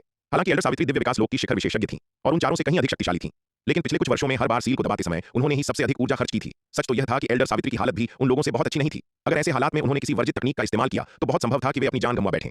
इसकी जरूरत नहीं है, अगर मुझे कुछ हो गया तो इस पृथ्वी स्तर की 7वीं सील को सुरक्षित रखने के लिए तुम लोगों की जरूरत होगी और बलिदानों की आवश्यकता नहीं है। एल्डर सावित्री ने हाथ हिलाते हुए कहा। रसातल की सील को प्रहारों से और अधिक टूटता देख एल्डर सावित्री की सुंदर आंखों में एक दृढ़ निश्चय चमक उठा। धड़ाम, उनके शरीर से एक अत्यंत शक्तिशाली आभा फूट पड़ी। इस पल उन्होंने सीधे एक बेहद शक्तिशाली वर्जित तकनीक का प्रयोग किया जिससे उनकी जीवन की अंतिम बची हुई क्षमता जलने लगी। वर्जित तकनीक का उपयोग करने के बाद एल्डर सावित्री की शक्ति पल भर में कई गुना बढ़ गई। एल्डर सावित्री, जैसे ही एल्डर सावित्री ने वर्जित तकनीक छोड़ी, क्षितिज से एक आश्चर्यचकित चीख सुनाई दी और उसके बाद एक बैंगनी आकृति तेजी से उनकी ओर बढ़ाती हुई दिखाई दी। गंगा! उस बैंगनी आकृति को आते देख सभी के चेहरे खिल उठे। गंगा, क्या तुम फिर से हमारे लिए कोई अच्छी खबर लाई हो? योगेश ने जल्दी से पूछा। क्या इस बार तुम नागदंत चावल लाई हो? हाँ, गंगा ने जल्दी से सिर हिलाया। एल्डर सावित्री, कृपया वर्जित तकनीक को तुरंत रोक दें, हम मिलकर इस सील को दबाएंगे। गंगा ने तुरंत एल्डर सावित्री की ओर मुड़कर कहा। बिना किसी हिचकिचाहट के गंगा ने तुरंत अपनी विशाल सच्ची ऊर्जा छोड़ी और उसे पत्थर के खंभों में डाल दिया। धड़ाम! सच्ची ऊर्जा के इस शक्तिशाली प्रवाह के तहत पत्थर के खंभों से प्रकाश की किरणें निकलीं और रसातल की सील की ओर मुड़ गईं। सील पर जो दरारें पड़ गई थीं, वे तेजी से भरने लगीं। हालांकि गंगा केवल दिव्य विकास लोक के मध्य चरण में थी, जो एल्डर सावित्री से 2 स्तर नीचे था, लेकिन उसकी पूरी तरह से रिकवर हुई सच्ची ऊर्जा का मतलब था कि उसकी शक्ति लगभग समाप्त हो चुकी एल्डर सावित्री से कम नहीं थी। यह देख एल्डर सावित्री ने अपनी वर्जित तकनीक तुरंत रोक दी। चूंकि सीलिंग व्यूह हमले को दबा सकता था, तो जाहिर है वह मरना नहीं चाहती थी। हालांकि चूंकि वर्जित तकनीक आदि ही इस्तेमाल हुई थी, फिर भी उसने उनकी जीवन क्षमता का एक बड़ा हिस्सा सोख लिया था। एल्डर सावित्री ने इस ऊर्जा को बर्बाद नहीं किया, बल्कि इसे पूरा सीलिंग व्यूह में डाल दिया, जिससे पूरा व्यूह तुरंत मजबूत हो गया। गुर्र!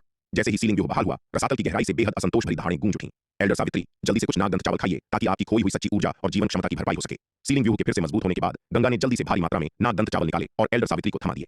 वर्जित तकनीक का उपयोग करने के बाद एल्डर सावित्री का चेहरा बेहद पीला पड़ गया था और उनका शरीर कमजोर हो गया था। गंगा द्वारा दिए गए नागदंत चावल को देखकर उन्होंने कोई औपचारिकता नहीं दिखाई और जल्दी से लेकर खाना शुरू कर दिया। 1000 किलो नागदंत चावल खाने के बाद एल्डर सावित्री की हालत में थोड़ा सुधार हुआ। यह देखकर कि एल्डर सावित्री रुक गई हैं, गंगा ने जल्दी से कहा, एल्डर सावित्री, मेरे पास अभी भी काफी नागदंत चावल हैं, आप और खा सकती हैं। इतना काफी है, जब तक जान बची है उतना काफी है, बाकी नागदंत चावल दूसरों के लिए छोड़ देते हैं। आखिर हमारे शून्य समाधि महाद्वीप पर अभी भी बहुत से लोग हैं जो अपनी जान बचाने के लिए इस नागदंत चावल का इंतजार कर रहे हैं। एल्डर सावित्री ने हाथ हिलाते हुए कहा। एल्डर सावित्री, आपको इसकी चिंता करने की जरूरत नहीं है, इस बार हमें पूरे 10 करोड़ किलो नागदंत चावल मिले हैं जो कुछ समय तक हमारा गुजारा करने के लिए काफी है। गंगा ने मुस्कुराते हुए कहा। क्या 10 करोड़ किलो नागदंत चावल? गंगा की बात सुनकर एल्डर सावित्री, योगेश, शिव, सुधा और यमुना सब हैरान रह गए। उनकी आंखें आश्चर्य से फटी की फटी रह गईं।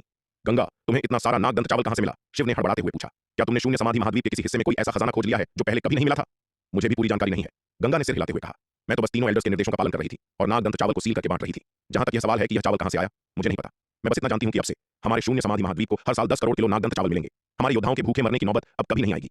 एल्डर पवन, एल्डर शेखर और एल्डर लक्ष्मण ने निर्देश दिया था कि इस मामले को पूरी तरह गोपनीय रखा जाए और अभी दूसरों को पता न चलने दिया जाए, इसलिए गंगा बस एक बहाना बना रही थी। आखिरकार यह मामला शून्य समाधि महाद्वीप के जीवन और मृत्यु से जुड़ा था और इसे हल्के में नहीं लिया जा सकता था। यह तो बहुत बढ़िया है, बहुत बढ़िया, हमारे बुरे दिन आखिरकार खत्म हुए। यह सुनकर शिव की आंखों में तुरंत आंसू आ गए और वह बार बार यही दोहराने लगा। एल्डर सावित्री, योगेश, सुधा और यमुना भी उतने ही खुश थे। वे निराशाजनक दिन असहनीय थे। उन्हें नहीं पता था कि वे और कितने दिन सहन कर पाएंगे या क्या वे अगले होंगे जो भूख से मर जाएंगे। लेकिन अब यह सुनकर कि अब से शून्य समाधि महाद्वीप को हर साल 10 करोड़ किलो नागदंत चावल मिलेंगे, वे खुशी से क्यों न झूम उठते। 10 करोड़ किलो नागदंत चावल, हालांकि शून्य समाधि महाद्वीप के सभी योद्धाओं के लिए एक छोटी मात्रा थी और हर व्यक्ति को शायद बहुत छोटा हिस्सा मिलता, लेकिन कम से कम यह गारंटी तो थी कि वे भूख से नहीं मरेंगे। इसके बाद गंगा ने नागदंत चावल निकाले और योगेश, शिव, यमुना और सुधा को 1000 किलो दे दिए। एल्डर सावित्री को, जिन्होंने वर्जित तकनीक का इस्तेमाल किया था और बहुत अधिक ऊर्जा खर्च की थी, 1000 किलो अतिरिक्त दिए गए। 1000 किलो नागदंत चावल उन जैसे दिव्य विकास लोक के विशेषज्ञों के लिए पेट भरने और अपनी सच्ची ऊर्जा को पूरी तरह से रिकवर करने के लिए काफी नहीं थे, लेकिन यह कम से कम यह सुनिश्चित करता था कि वे काम चलाने लायक थोड़ी सच्ची ऊर्जा वापस पा सकें। 10 करोड़ किलो चावल सुनने में बहुत लगते हैं, लेकिन जब शून्य समाधि महाद्वीप के हर योद्धा में बंटते हैं तो बेहद कम पड़ जाते हैं। किसी को भी बहुत ज्यादा नहीं मिल सकता, वरना दूसरे भूखे रह जाएंगे और भुखमरी फैल जाएगी। दिव्य विकास लोक के विशेषज्ञों को 1000 किलो नागदंत चावल मिलते हैं, जबकि आरोहण लोक के योद्धाओं को केवल 100 किलो। जहां तक आरोहण लोक से नीचे के योद्धाओं का सवाल है, उन्हें शून्य समाधि शहर छोड़ने की अनुमति नहीं है और उन्हें 1 किलो से भी कम नागदंत चावल मिलता है। शून्य समाधि शहर में एक विशाल व्यूह स्थापित है जो इसे स्वर्ग और पृथ्वी से अलग करता है, जिससे हड्डी दानव की ऊर्जा शहर में प्रवेश नहीं कर पाती। इसलिए वहां उगाई गई फसलें उस बुरी ऊर्जा से प्रभावित नहीं होती। हालांकि इसी वजह से शहर में कोई आध्यात्मिक ऊर्जा नहीं है। वहां केवल आम अनाज उगाए जा सकते हैं। योद्धाओं के लिए आध्यात्मिक पौधे नहीं। शहर के योद्धा केवल थोड़ी मात्रा में साधारण अनाज पर ही जीवित रह सकते हैं, जो मुश्किल उनका पेट भर पाता है। आखिरकार उच्च स्तरीय योद्धाओं का पेट भरने के लिए साधारण अनाज की खगोलीय मात्रा की आवश्यकता होती है। भले ही वहां 100 गुना अधिक अनाज उगाया जाए, वह उनकी भूख मिटाने के लिए काफी नहीं होगा। उच्च स्तरीय योद्धाओं को जिस ऊर्जा की आवश्यकता होती है वह साधारण अनाज से पूरी नहीं हो सकती। आरोहण लोक से नीचे के योद्धा साधारण अनाज पर किसी तरह जीवित रह सकते हैं, लेकिन आरोहण लोक या उससे ऊपर के योद्धाओं के लिए साधारण अनाज पूरी तरह बेकार है। एल्डर सावित्री और अन्य 4 को चावल बांटने के बाद गंगा वहां ज्यादा देर नहीं रुकी और तेजी से चली गई। उसे जल्द से जल्द अन्य सील रक्षकों तक चावल पहुंचाना था। अगर वह सही समय पर न पहुंचती तो शायद एल्डर सावित्री की जान चली जाती। वह नहीं चाहती थी कि उसकी देरी की वजह से ऐसी कोई त्रासदी दोबारा हो। क्या तुम्हें लगता है कि गंगा हमसे कुछ छिपा रही है? यह नागदंत चावल अचानक कहीं से कैसे प्रकट हो सकता है, और वह भी हर साल 10 करोड़ किलो? गंगा को जाते हुए देखकर शिव की आंखों में विचारशील भाव आ गया। शिव, बुरे ख्यालों को बंद करो। अगर गंगा कुछ नहीं कह रही है तो जरूर कोई वजह होगी। अगर तुम्हें इतनी ही जिज्ञासा है तो तुम एल्डर पवन, एल्डर शेखर और एल्डर लक्ष्मण से क्यों नहीं पूछ लेते? योगेश ने उसकी ओर देखा और ठंडी सांस ली। बुरे ख्याल कैसे? मैं तो बस कह रहा था। योगेश, क्या यह वास्तव में जरूरी है? शिव ने चिढ़कर कहा। ठीक है, चलो इस बारे में ज्यादा न सोचें। तीनों एल्डर्स के अपने फैसले हैं और हमारा उसमें दखल देने का कोई काम नहीं है। एल्डर सावित्री ने उनकी ओर देखा और शांति से कहा। शिव ने दोबारा बोलने की हिम्मत नहीं की। आखिरकार एल्डर पवन, एल्डर शेखर और एल्डर लक्ष्मण मौजूदा शून्य समाधि महाद्वीप में सर्वोच्च पदों पर थे और उनके फैसलों को चुनौती देने की किसी की हिम्मत नहीं थी। नवधारा महाद्वीप, जय युग संप्रदाय के खंडहर। आकाश में स्वर्ग और पृथ्वी की अनगिनत अजीबोगरीब घटनाएं धीरे धीरे गायब हो रही थीं। यह देखकर एल्डर योगिता तुरंत जय युग संप्रदाय के खंडहरों की ओर उड़ चली और एकांतवास से बाहर आ चुकी एल्डर विदुषी को बधाई दी। सीनियर सिस्टर विदुषी, बधाई हो। एल्डर नयना, जो वहीं एकांतवास में थी, एल्डर विदुषी से थोड़ी ईर्ष्या के साथ बोली। जूनियर सिस्टर विदुषी, तुमने आखिरकार दिव्य विकास लोक में प्रवेश कर ही लिया। लगता है हम तीनों बहनों में मैं ही अकेली बची हूं जिसने अभी तक सफलता नहीं पाई है। सीनियर सिस्टर नयना, चिंता मत करो। तुम्हारी तपस्या के साथ मुझे लगता है तुम्हें दिव्य विकास लोक में सफलतापूर्वक प्रवेश करने के लिए ज्यादा से ज्यादा 1 या 2 साल और लगेंगे। एल्डर विदुषी ने जल्दी से उन्हें दिलासा दिया। वह 2 साल से जय युग संप्रदाय के खंडहरों में एकांतवास में थी। हर दिन भारी मात्रा में तीसरे संस्करण का नागदंत चावल खा रही थी और उसे पचा रही थी। केवल जब उनकी साधना अपनी सीमा पर पहुंच गई तब उन्होंने प्राचीन दिव्य धारा मदिरा की एक लौकी पी और सफलतापूर्वक दिव्य विकास लोक में प्रवेश किया। उन तीनों में वह, एल्डर नयना और एल्डर योगिता साधना में वह सबसे शक्तिशाली थी और सबसे अधिक प्रतिभाशाली थी। हालांकि एल्डर योगिता ने विराट का साथ पाकर उच्च स्तरीय संसाधनों का इतना धन प्राप्त किया था जो उन्हें और एल्डर नयना को नहीं मिल सका, जिससे एल्डर योगिता उनसे पहले दिव्य विकास लोक में पहुंच गई। एल्डर नयना साधना, संचय और मार्शल आर्ट प्रतिभा दोनों में तीनों में सबसे कमजोर थी। इसलिए स्वाभाविक रूप से समान संसाधनों के साथ उनकी सफलता में एल्डर योगिता से अधिक समय लगेगा। लेकिन तीसरे संस्करण के नागदंत चावल और प्राचीन दिव्य धारा मदिरा के भरपूर सहयोग से अपनी कमतर साधना और प्रतिभा के बावजूद एल्डर नयना अंततः दिव्य विकास लोक में पहुंच ही जाएंगी। वास्तव में अगर उन्हें सूर्यवीर के हाथों का बना वह अविश्वसनीय रूप से स्वादिष्ट भोजन और मिल पाता तो उनकी गति और भी तेज होती। दुर्भाग्य से सूर्यवीर अपना सारा समय आकाश के बाहर तलवारबाजी के अभ्यास में बिताते थे और दक्षिणी महाद्वीप में विराट के निवास पर खाना नहीं खाते थे। इसलिए वे शर्म के मारे बेशर्मी से भोजन के लिए उनके पीछे आकाश के बाहर नहीं जा सकती थीं। जहां तक विराट का सवाल था, दक्षिणी महाद्वीप लौटने के बाद वह अब हर दिन समय पर भोजन नहीं परोसता था जैसा कि उसने युमेश शाही शहर में दिव्य पवन महल के निवास पर किया था। इसके बजाय उसने तीसरे संस्करण का नागदंत चावल चंपा, नीलिमा और शार्दुल को बांट दिया और उन्हें खुद अपना खाना बनाने दिया। विराट का असली रूप मायावी था। वह शायद ही कभी सार्वजनिक रूप से दिखाई देता था और कोई उसे ढूंढ नहीं पाता था। यहां तक कि उसे देखना भी मुश्किल था। इसलिए दिव्य पवन महल के एल्डर्स, वैदेही, हेमंत और अन्य लोगों के लिए युमेश शाही शहर की तरह मुफ्त का खाना खाना अब लगभग असंभव था। अब उन्हें खजाना विभाग में मेहनत से मिशन स्वीकार करने पड़ते थे, श्रम के माध्यम से युद्ध गुण कमाने पड़ते थे और फिर उन्हें अपनी जरूरत के विभिन्न साधना संसाधनों के बदले बदलना पड़ता था। वैदेही और हेमंत जब से दिव्य पवन महल के समूह के साथ दक्षिणी महाद्वीप आए थे, इतने खुश थे कि वे दाव संघ मुख्यालय लौटना ही नहीं चाहते थे। तलवार संप्रदाय में साधना की स्थितियां बहुत ही अच्छी हैं। अविश्वसनीय रूप से प्रचुर साधना संसाधन दाव संघ द्वारा प्रदान किए जाने वाले किसी भी संसाधन से कहीं बेहतर है। तलवार संप्रदाय में जब तक किसी के पास पर्याप्त युद्ध गुण है, साधना की गति अजेय हो सकती है, जिसमें बाधाओं की कोई अवधारणा नहीं है। तलवार संप्रदाय में साधना के लिए केवल एक ही चीज की आवश्यकता होती है, युद्ध गुण कमाना और जमा करना। बाकी सब अप्रासंगिक है। पर्याप्त युद्ध गुणों के साथ कोई अर्धचरण दिव्य विकास लोक के विशेषज्ञ को भी हस्तक्षेप करने और किसी को हराने के लिए मना सकता है। तलवार संप्रदाय में शायद ही कोई ऐसा काम हो जो युद्ध गुण न कर सके। अगर कोई है तो सिर्फ इसलिए कि गुण पर्याप्त मात्रा में जमा नहीं हुए हैं। शायद। एल्डर नयना ने सहमति में सिर हिलाया। उन्हें दिव्य विकास लोक में प्रवेश करने के बारे में ज्यादा संदेह नहीं था। इतने प्रचुर संसाधनों के साथ अगर वह सफल न हो पाती तो यह बर्बादी ही होती।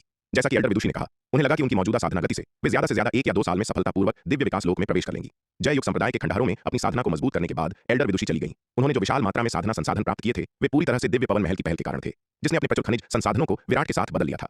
अब जब वह दिव्य विकास लोक में पहुंच गई थी तो स्वाभाविक रूप से उन्हें बाहर जाकर योग्यता अर्जित करने की आवश्यकता थी ताकि वे दिव्य पवन महल की भरपाई कर सकें। हालांकि महारानी रेणुका के पास अब पूर्ण शक्ति थी और कोई भी उनके आदेशों की अवहेलना करने की हिम्मत नहीं करता था। भले ही वे सार्वजनिक धन का दुरुपयोग करती, एल्डर्स बोलने की हिम्मत नहीं करते थे, लेकिन एल्डर विदुषी आखिरकार दिव्य पवन महल में एक प्रमुख व्यक्ति थी, विशेष रूप से महारानी रेणुका की सीनियर आंटी के रूप में। स्वाभाविक रूप से वह नहीं चाहती थी कि उनके कार्यों से महारानी की प्रतिष्ठा को नुकसान पहुंचे। क्योंकि उन्होंने दिव्य पवन महल के सार्वजनिक धन का इतना अधिक उपभोग किया था, इसलिए उन्हें स्वाभाविक रूप से तलवार संप्रदाय से खजाने और संसाधनों के बदले संबंधित योग्यता अर्जित करने की आवश्यकता थी ताकि दिव्य पवन महल की भरपाई की जा सके। जहां तक जय युग संप्रदाय के खंडहरों में एकांतवास के दौरान एल्डर नयना की सुरक्षा का सवाल था, उन्हें इसकी चिंता करने की बिल्कुल जरूरत नहीं थी। सबसे पहले जय युग संप्रदाय के खंडहर लगभग पूरी तरह सुरक्षित हैं। वर्तमान में पूरे नवधारा महाद्वीप में केवल तलवार संप्रदाय और दिव्य पवन महल के योद्धाओं को प्रवेश करने की अनुमति है।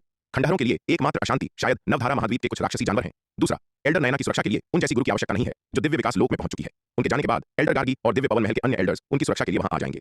वह वापस तब आ सकती हैं जब एल्डर नयना आधिकारिक तौर पर दिव्य विकास लोक में अपनी सफलता की शुरुआत करेंगी। एल्डर विदुषी ने तलवार संप्रदाय के खजाना विभाग की मिशन शाखा का दौरा किया और वर्तमान में जारी विभिन्न मिशनों की सावधानीपूर्वक जांच की। उन्होंने पाया कि तलवार संप्रदाय में 2 सबसे अधिक लाभदायक मिशन खेती और खनन थे। एल्डर विदुषी ने सोचा कि खनन व्यवसाय के लिए तलवार संप्रदाय और दिव्य पवन महल के योद्धाओं के साथ प्रतिस्पर्धा करना उन जैसी प्रतिष्ठित दिव्य विकास लोक विशेषज्ञ के लिए थोड़ा अनुचित होगा। इसके अलावा वह खुद को ऐसा करने के लिए तैयार नहीं कर सकी। इसलिए एल्डर विदुषी ने अंततः खेती का काम स्वीकार कर लिया। उन्हें नवधारा महाद्वीप पर एक विशाल मैदान मिला, उसे जोता और नागदंत चावल बोने के लिए उसे उपजाऊ भूमि में बदल दिया।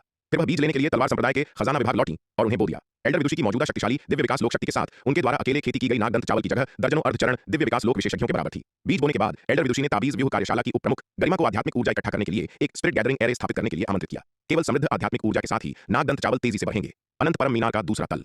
बज विराट से एक छिपी हुई लेकिन शक्तिशाली दिव्य चेतना की लहर निकली। दूर आकाश में उड़ता एक विशाल नीला पक्षी जो घनी तारों की रोशनी में नहाया हुआ था, इस लहर को महसूस करते ही घबराकर अपने पंख फड़फड़ाते हुए दूर उड़ गया ताकि उस पर कोई असर न पड़े। उसने पहले भी विराट की आध्यात्मिक लहरों से बहुत कष्ट झेला था और विराट तथा उस हरित लड़के के सामने अपनी बेइज्जती करवाई थी। वह नहीं चाहती थी कि ऐसा दोबारा हो। इस पल विराट ने धीरे से अपनी आंखें खोली। उसकी गहरी काली आंखों में एक स्वप्निल मोहक रोशनी चमक रही थी। एक नजर ही किसी को भी अनजाने में उसके जादू में फंसाने के लिए काफी थी। विराट ने एक लंबी सांस ली और खड़ा हो गया। बहुत कठिन प्रशिक्षण के बाद उसकी सूर्य आत्मा विच्छेद तकनीक आखिरकार तीसरे स्तर तक पहुंच गई थी। तीसरे स्तर पर पहुंचने के बाद विराट ने एक नया कौशल हासिल किया, आत्मा नियंत्रण तकनीक। जैसा कि नाम से पता चलता है, आत्मा नियंत्रण तकनीक किसी व्यक्ति की आत्मा को नियंत्रित करने की अनुमति देती है, जिससे वह आज्ञाकारी बन जाता है। सूर्य आत्मा विच्छेद तकनीक के पहले 2 स्तर केवल दिव्य चेतना के माध्यम से दुश्मनों पर हमला करने की अनुमति देते हैं, लेकिन तीसरा स्तर प्रतिद्वंद्वी की आत्मा को नियंत्रित करने की अनुमति देता है। इस प्रकार उन्हें अपनी इच्छा के अनुसार कार्य करने का आदेश दिया जा सकता है। दूसरे से तीसरे स्तर का संक्रमण एक महत्वपूर्ण बाधा है, जिसके लिए तीसरे स्तर का प्रयास करने के लिए भी बेहद मजबूत दिव्य आत्मा शक्ति की आवश्यकता होती है। लेकिन तीसरे स्तर के बाद से सूर्य आत्मा विच्छेद तकनीक का अभ्यास करना बहुत आसान हो जाता है। एक बार जब कोई तीसरे स्तर को पार कर लेता है तो चौथे और 5वें स्तर का अभ्यास करना बहुत आसान हो जाता है। ओ पगली चिड़िया, तुम इतनी दूर क्यों छिपी हो? विराट ने दूर छिपी हुई नीलिमा को देखा और चिढ़ते हुए कहा। हम्फ विराट, तुम फिर से मुझे फंसाने की कोशिश कर रहे हो। मैं तुम्हारी चाल में नहीं आऊंगी। नीलिमा ने अपने पंख फड़फड़ाए और नथुने से कोड़े। चूंकि वह अभी भी विराट की आत्मा की छाप लिए हुए थी, इसलिए वह उसके मानसिक हमलों के खिलाफ व्यावहारिक रूप से शक्तिहीन थी। वह आत्मा की छाप विराट ने शुरू में उसे वश में करने के लिए लगाई थी। बाद में जैसे जैसे उन्होंने साथ समय बिताया, विराट को उस पर पूरा भरोसा हो गया और वह छाप हटाना चाहता था। हालांकि न तो नीलिमा और न ही शार्दुल इसे हटाना चाहते थे। विराट की आत्मा की छाप के साथ उनका उसके साथ संबंध मजबूत था।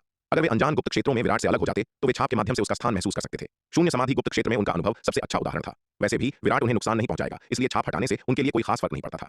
तुम बेवकूफ चिड़िया, हमेशा इतना शक करती हो। क्या तुम्हें लगता है मैं वैसा इंसान हूं? विराट ने चिढ़कर कहा। हम क्या तुम नहीं जानते कि तुम कौन हो? मैं पिछली बार तुम्हारी चाल में फंसी थी और तुम अब भी मेरे साथ खिलवाड़ करना चाहते हो? बिल्कुल नहीं, नीलिमा ने गुस्से में कहा। इसके साथ ही उसने विराट को नजरअंदाज कर दिया और अनंत परम मीनार के दूसरे तल से बाहर उड़ गई। कहीं ऐसा न हो कि विराट अपनी सफलता के बाद अभ्यास के लिए उसका इस्तेमाल करे। यह बेवकूफ चिड़िया, यह सच में मुझे अपने मानकों से आंकती है। ये मुझे समझती क्या है?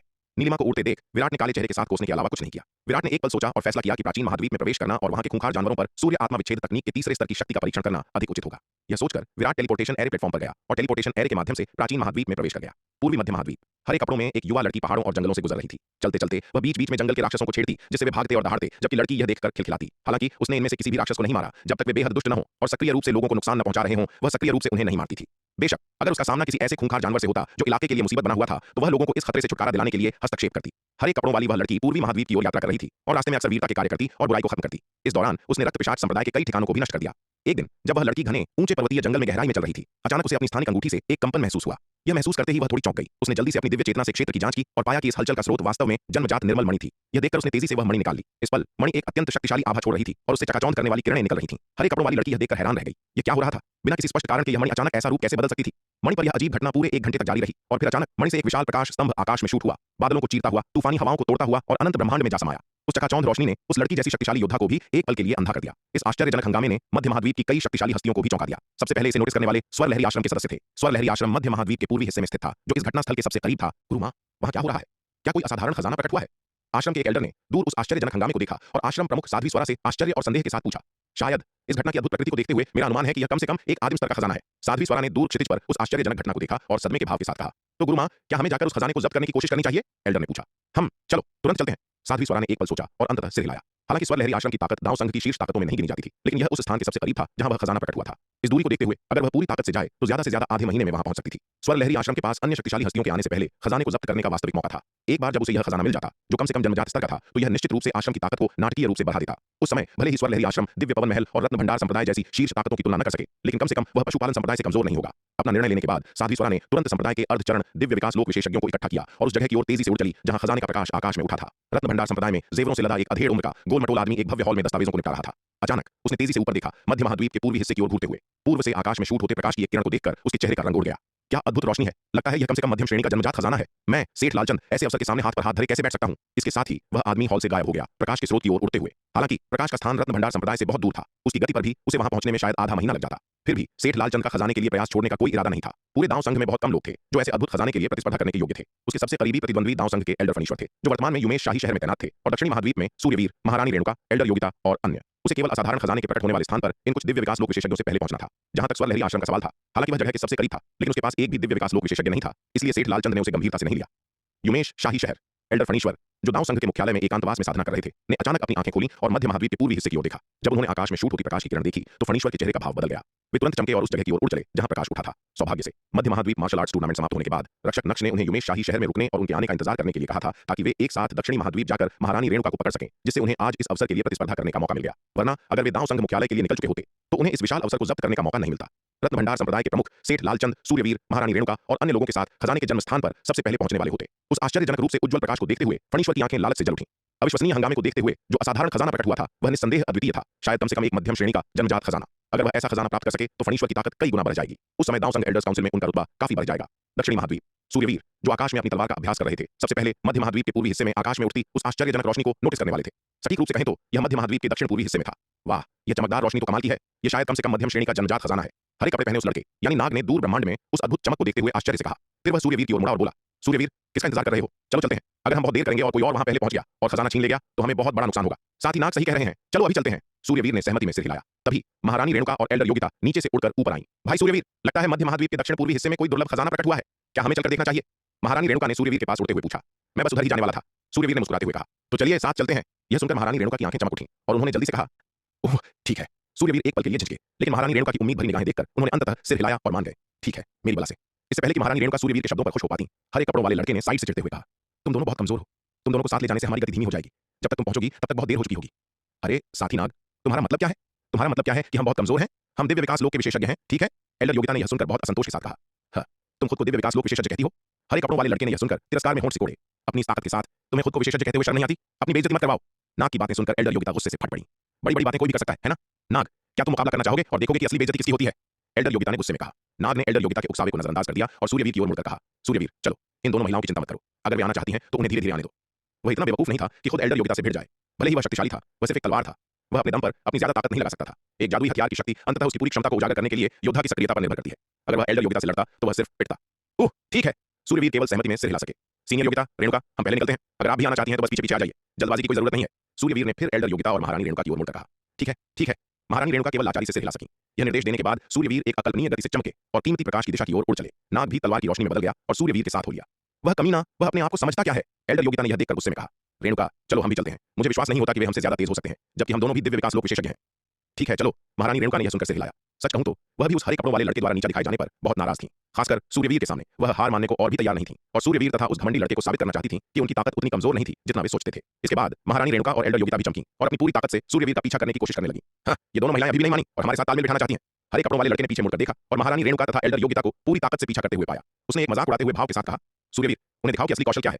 यह सुनकर सूर्यवीर को लाचारी का एहसास हुआ। सच कहूं तो वह महारानी रेणुका और एल्डर योगिता के सामने दिखावा नहीं करना चाहते थे। वह हाई प्रोफाइल रहने वाले व्यक्ति नहीं थे। इसके अलावा महारानी रेणुका और एल्डर योगिता क्रमशः उनकी मित्र और सीनियर थीं और वह उनके सामने अपनी शक्ति का प्रदर्शन नहीं करना चाहते थे। लेकिन वह हरे कपड़ों वाले लड़के के आदेशों की अवहेलना नहीं कर सकते थे। हालांकि वह अभी भी उसे साथी नाग कहकर संबोधित करते थे, लेकिन उन्होंने अपने दिल में उसे लंबे समय से अपना गुरु मान लिया था। यह उस लड़के का मार्गदर्शन ही था जिसने उन्हें उनकी मार्शल आर्ट साधना में अकल्पनीय लाभ पहुंचाया था। वह लड़का वास्तव में एक अच्छा शिक्षक और मददगार दोस्त था। सूर्यवीर का अनुमान था कि पूरे शक्ति सिंधु महाद्वीप पर कोई भी ऐसा नहीं था जो मार्शल आर्ट ज्ञान में उस लड़के को पछाड़ सके। क्योंकि वह चाहता था कि वे अपना कौशल दिखाएं, तो स्वाभाविक रूप से उनके पास पालन करने के अलावा कोई विकल्प नहीं था। वुश! सूर्यवीर ने अब अपनी ताकत नहीं छिपाई, तुरंत अपनी गति को उसकी सीमा तक बढ़ा दिया। भयानक गति ने उनके सामने एक स्थानिक मार्ग को चीर दिया। सूर्यवीर, बहुत अच्छा, तुम्हारी ताकत में काफी सुधार हुआ है। ऐसा लगता है कि पिछले कुछ दिनों का मेरा मार्गदर्शन बेकार नहीं गया। नाग ने संतुष्टि के साथ सिर हिलाया। साथी नाग बहुत दयालु हैं, सूर्यवीर ने विनम्रता से उत्तर दिया। दोनों अकल्पनीय गति से ब्रह्मांडीय तारों वाले आकाश में उड़े, अपनी पूरी कोशिश की कि वे महारानी रेणुका और एल्डर योगिता की पहुंच से बाहर निकल जाएं और वे दोनों पीछे छूटती गईं। हालांकि नाग अपने दम पर अपनी असली ताकत नहीं दिखा सकता था, लेकिन उसकी गति निर्विवाद थी। अपनी मौजूदा गति से पूरी रफ्तार से उड़ते हुए वह सूर्यवीर से धीमा नहीं था और महारानी रेणुका तथा एल्डर योगिता की पहुंच से बहुत दूर था। उसे पछाड़ने की कोशिश करना खुद को यातना देने जैसा था। एल्डर योगिता ने दोनों आकृतियों को तब तक दूर उड़ते देखा जब तक कि वे आंखों से ओझल नहीं हो गईं। यह देखकर एल्डर योगिता गुस्से में अपने दांत पीसने लगी। वह कमीना सूर्यवीर, उसने जानबूझकर ऐसा किया। उस बेवकूफ नाग ने हमें परेशान किया और वह उसकी बकवास में शामिल हो रहा है। एल्डर योगिता ने गुस्से में कहा। शायद भाई सूर्यवीर बस उस जगह पर पहले पहुंचना चाहते हैं जहां खजाना प्रकट हुआ है। महारानी रेणुका ने सूर्यवीर के बचाव में बोलने से खुद को नहीं रोका। हम रेणुका, तुम्हें उसका बचाव करने की जरूरत नहीं है। मैं उसे लंबे समय से जानती हूं। क्या तुम्हें लगता है कि मुझे नहीं पता कि सूर्यवीर किस तरह का इंसान है? एल्डर योगिता ने जोर देकर कहा। सूर्यवीर का चरित्र वास्तव में बेदाग है। वह वीर और नेक है, एक सच्चा और सम्माननीय व्यक्ति। हालांकि जब दिल के मामलों की बात आती है तो वह पूरी तरह से अक्षम है। उसने अनगिनत महिलाओं के स्नेह को धोखा दिया है। रेणुका केवल उसकी पीड़ितों में से एक है। फिर भी अजीब बात है कि इस संबंध में सूर्यवीर नफरत के लायक नहीं है। इसके बजाय कोई केवल प्यार में उसकी वफादारी और भक्ति की प्रशंसा कर सकता है। सच कहूं तो एल्डर योगिता चाहती थी कि सूर्यवीर विराट जैसा होता, थोड़ा दिल फेंक, लेकिन कम से कम रेणुका को एक तरफा प्यार की ऐसी तड़प तो न सहनी पड़ती। प्राचीन महाद्वीप, एक धारा में विराट साधना कर रहा था कि अचानक उसे स्पष्ट रूप से कुछ महसूस हुआ। यह क्या हो रहा था? क्या ऐसा हो सकता है कि उसका तीसरा अवतार पैदा हो गया हो?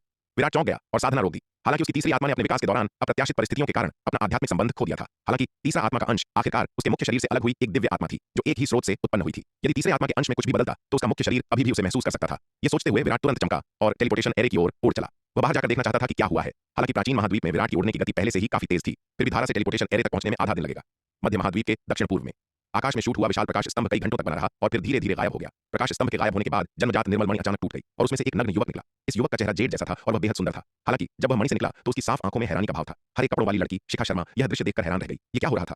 इस जन्मजात बेदाग मणि से अचानक ऐसा युवक कैसे निकल सकता है? क्या ऐसा हो सकता है कि इस मणि ने पहले ही चेतना विकसित कर ली हो? शिखा शर्मा ने मणि से निकले युवक को ध्यान से देखा। उसका चेहरा अकल्पनीय सदमे से भरा था। दुर्भाग्य से शिखा शर्मा ने विराट को पहले कभी नहीं देखा था। अगर उसने देखा होता तो वह पहचान लेती कि यह युवक बिल्कुल विराट जैसा दिखता है।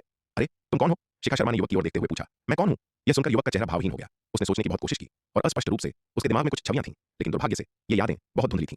चाहे उसने कितनी भी कोशिश की, वह याद नहीं कर पा रहा था कि वह कौन है। इस घटना के बाद विराट की तीसरी आत्मा पूरी तरह से पुनर्जन्म के रहस्य में घिर गई थी, जो यह याद रखने में असमर्थ थी कि वह कौन है। यदि विराट इस समय अपने तीसरे अवतार के पास होता तो वह अवतार के हाल ही में जन्म लेने का लाभ उठाते हुए अपने मूल स्व और तीसरे अवतार के दिमाग को जबरदस्ती जोड़ सकता था। एक बार जब तीसरा अवतार और उसका मूल स्व जुड़ जाते तो तीनों लोगों के बीच की बाधा समाप्त हो जाती और तीसरा अवतार और मूल स्व फिर से विलीन हो जाते, एक बार फिर एक व्यक्ति बन जाते। दुर्भाग्य से विराट वर्तमान में दक्षिणी महाद्वीप में बहुत दूर है, अपने तीसरे अवतार के पास बिल्कुल नहीं। इसके अलावा विराट का मूल रूप अभी भी प्राचीन महाद्वीप पर है और अभी तक बाहर नहीं आया है। एक अकल्पनीय दूरी वाली दुनिया से अलग विराट का असली रूप अपने तीसरे आत्मा के अंश के साथ मानसिक संबंध स्थापित नहीं कर सकता था।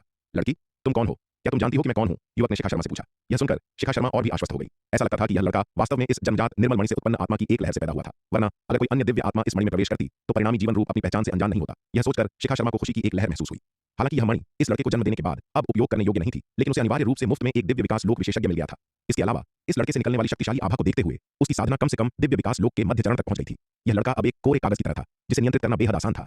तुम उस पत्थर से पैदा हुए हो जिसे मैंने उठाया था? शिखा शर्मा ने टूटी हुई मणि की ओर इशारा करते हुए कहा। इसलिए तुम प्रकृति से जन्मा एक जीवन हो। मैं एक पत्थर से पैदा हुआ हूं, प्रकृति से जन्मा जीवन। लड़का बड़बड़ाया। मणि को देखते हुए उसे स्पष्ट रूप से लगा कि शिखा शर्मा ने जो कहा उसमें कुछ गड़बड़ है। ऐसा लग रहा था कि वह स्वाभाविक रूप से पैदा हुआ प्राणी नहीं है, बल्कि उसका कोई मूल्य है। दुर्भाग्य से चाहे उसने अपने दिमाग पर कितना भी जोर डाला, वह याद नहीं कर सका कि वह कौन है। चूंकि वह याद नहीं कर पा रहा था कि वह कौन है, उसके पास शिखा शर्मा के स्पष्टीकरण को स्वीकार करने के अलावा कोई विकल्प नहीं था। जहां तक मेरा सवाल है, मेरा नाम शिखा शर्मा है, शिखा शर्मा ने आगे कहा। चूंकि मैंने तुम्हें पाया है, तुम अब से मेरा उपनाम लोगे। जहां तक तुम्हारे नाम का सवाल है, शिखा शर्मा रुकी, आकाश की ओर देखते हुए। यह पतझड़ का अंत था और हवा में ठंडक घुल गई थी।